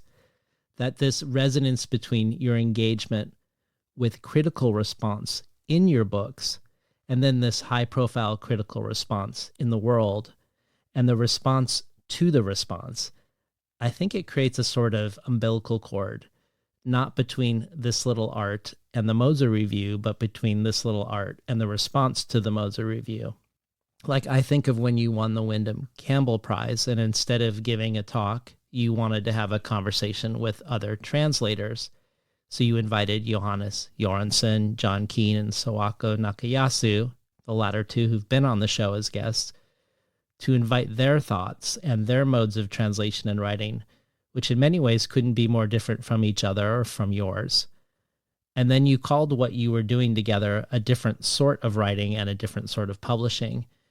So in a way, it feels like there's an echoing in the review and response and your own critical engagement within the books, and the call and response you invite both within your books and the call and response you invite between your books and the reading public. Thank you for that. I think you've really put your finger on something that's really important to me, which is conversation. The conversation, and it's actually my books, especially this little art, is often described as conversational, and it's true. I'm very interested in conversation. In fact, what's difficult about that instance of the review, the sort of public grand platform review, is it doesn't really invite. Generally speaking, it's not a mode, it's not a form that invites response.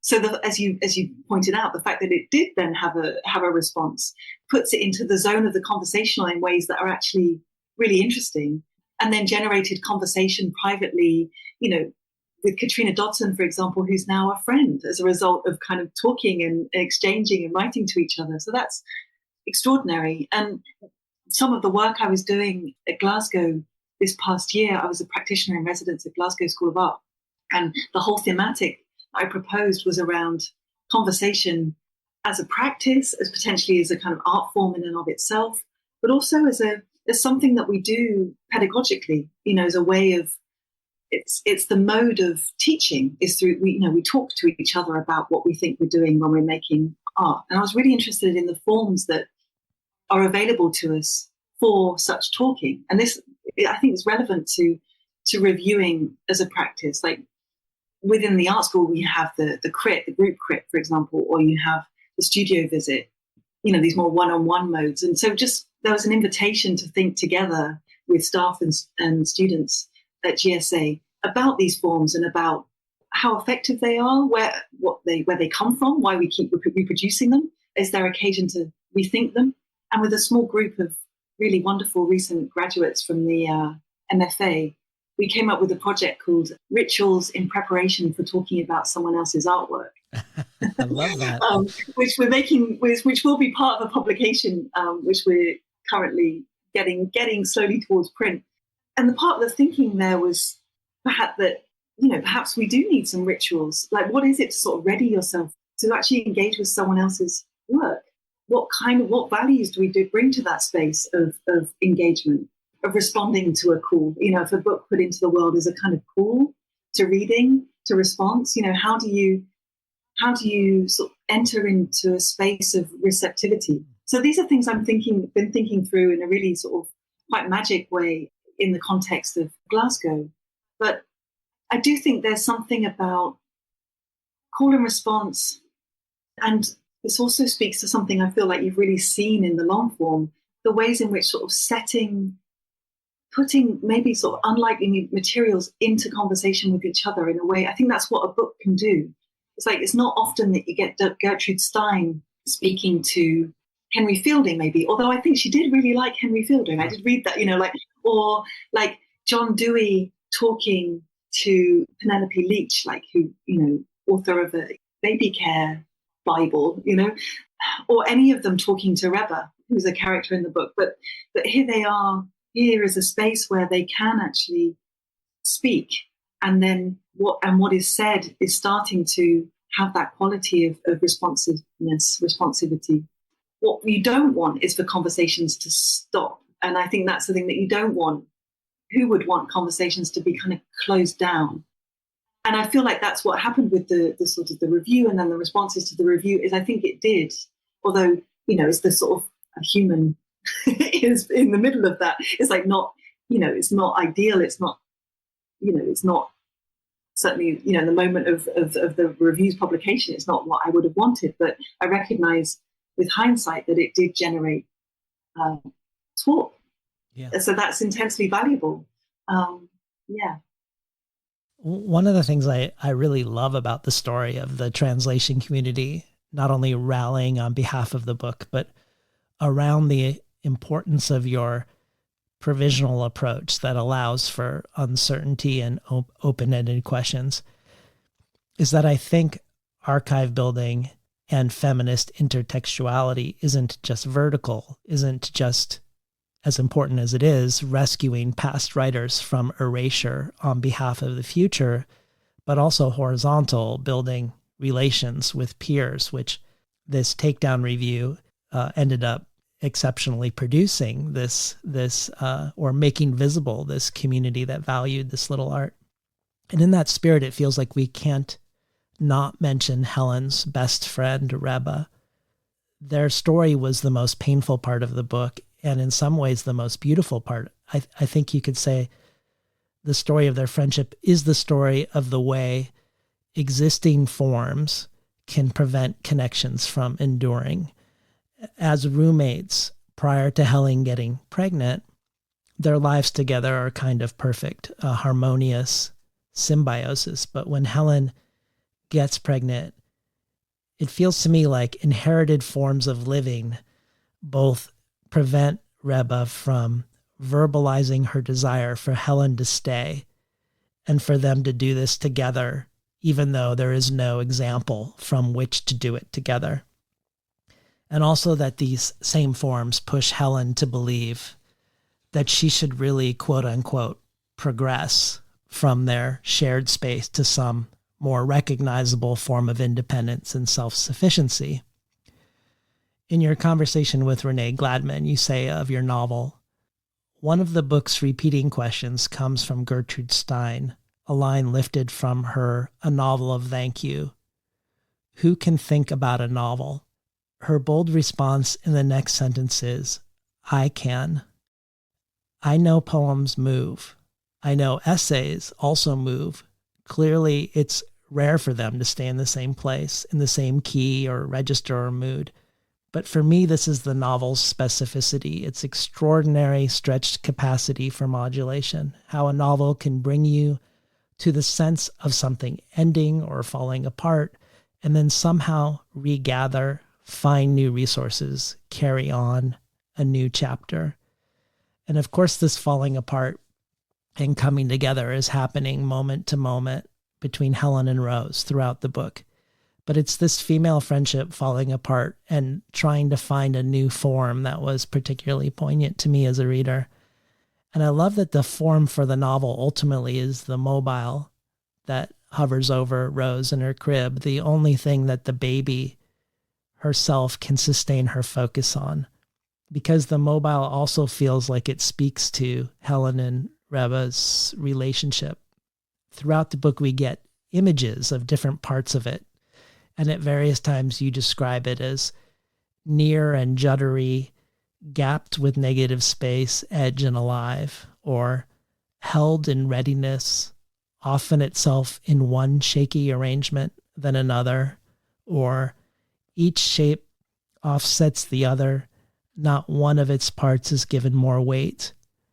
Or perhaps most importantly, a mobile is a continuation supported by contrast. In a way, a mobile seems like the opposite of story, and yet becomes the form of your story. So I felt like we should speak for a moment on the mobile, which feels similar in spirit to a gapped and roving point of view.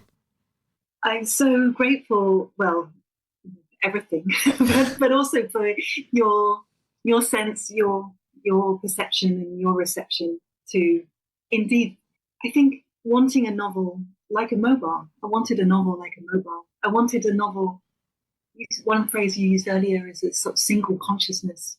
I'm a deeply sort of enthralled reader of single consciousness novels, but I wanted this to be at least a double consciousness novel. And as you say, there are other characters that Reba, it's a multiple consciousness novel. It has these parts that are played, but also these shapes, these characters. And in a way, the mobile is made up of elemental shapes, a circle, a square, dots, a triangle, which have, even as I say them out loud, they have qualities. They have a particular kind of charge and character. And Reba has her own character and charge. She's one element indeed in the mobile, and she's circulating and set in relation to the other elements. And I really liked the idea. I was really committed to the idea of, which perhaps speaks back also to Preeti's question, of a kind of decentered or uncentered narrative,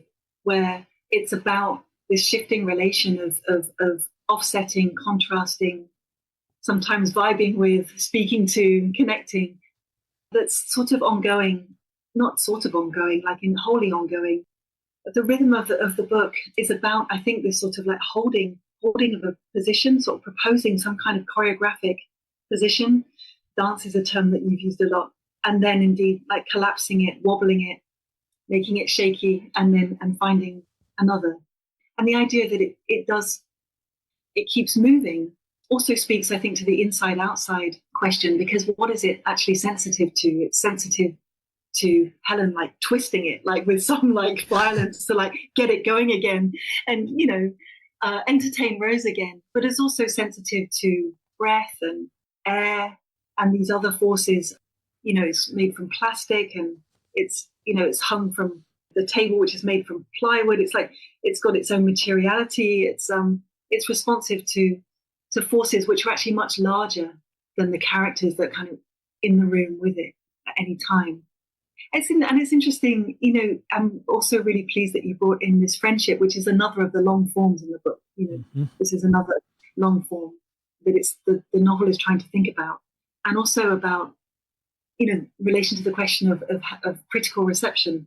I feel also immensely grateful for the reception and the seriousness which my work has been taken by, some of the readers and writers that you've cited and brought into the conversation. And winning a prize is like extraordinary affirmation and validation. But I think it is also interesting that sort of the kinds of language that get attached to my books, which are things like lovely, it's lovely. Whimsical is another one. And again, it's not so much about a kind of whimsy. Maybe I reject. Like lovely, I could think through and and hold to. If we're serious about changing these conditions, then it's about, how do we sort of claim the sort of force of these adjectives or the force of these modes of being, the sort of politics. What's the politics of loveliness? Is that also not like an action in the world of creating conditions where perhaps people feel more likely to feel somewhat welcome than kind of afraid that they're going to be hurt? I wanted the book to feel like the chances of being hurt were kind of sort of being actively minimized. I love that. As far as possible, because of course, how can you minimize them entirely? You can't. Yeah. But yeah. Well, as a way to end, I thought we'd do a really short reading. When in conversation with Tracy K. Smith about translation, you said that in the best circumstances, translation is not a layering, but a setting alongside of something new. And in a way, the mobile is like that too. Nothing is subordinate to anything else. Everything is suspended alongside. And there's a wonderful moment shortly after Helen starts reading the novel that arrives, where really for the first time in this day, Rose isn't on Helen or being mirrored back to by Helen. Helen is inside the book in another mental space, but she's sitting alongside or nearby Rose. And then Rose communicates to Helen side by side.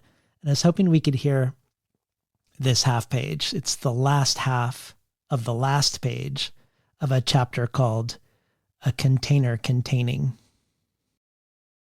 From Rose in her rocking chair, there was reaching towards Helen, towards the room, her situation, which was Helen, who for Rose's purposes was the environs, her room. The reach said, I have known your inside sounds. I have been carried by your basic rhythms. I grew up in a space among your organs. I am not yet not you. The separation and difference of me is one you bring to bear, with your reductive, guessed at translations, your efforts to fix and limit the open-endedness of myself, my boundary collapsing sensations. Helen, feeling suddenly very hungry, looking up from her page to fathom what she sensed was a communication, she replied in thought, I have known you, sat with you or near you, your whole life, but there are times in a day when I'm here and you're just there. We're so close, you low in the room at my elbow, level with my thigh, yet I can look up and have no idea who you are. Thank you, Kate Briggs. It was a dream to speak with you today, and I so loved your book. Thank you. It's been I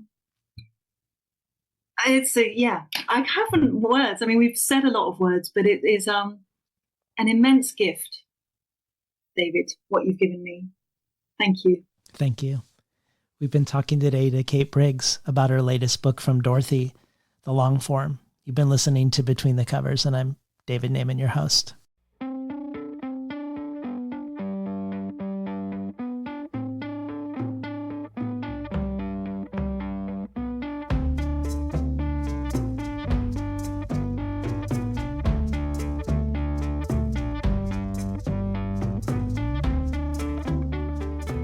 Today's program was recorded at the volunteer-powered, non-commercial, listener-sponsored, full-strength, makeshift home office of me, David Naiman. If you enjoyed today's conversation, consider joining the Between the Covers community as a listener supporter. We have many new bundles of books from Dorothy, with books by everyone from Kate Briggs to Karen Balin to Leonora Carrington to Amina Kane. The bonus audio archive, which includes a ton of translator-centric material, readings and discussions by everyone from Lydia Davis to Rosemary Waldrop to Arthur Z. And every supporter can join our brainstorm of future guests. And every listener supporter receives the supplementary resources with each conversation of things I discovered while preparing for the conversation, things referenced during it, and places to explore once you're done listening.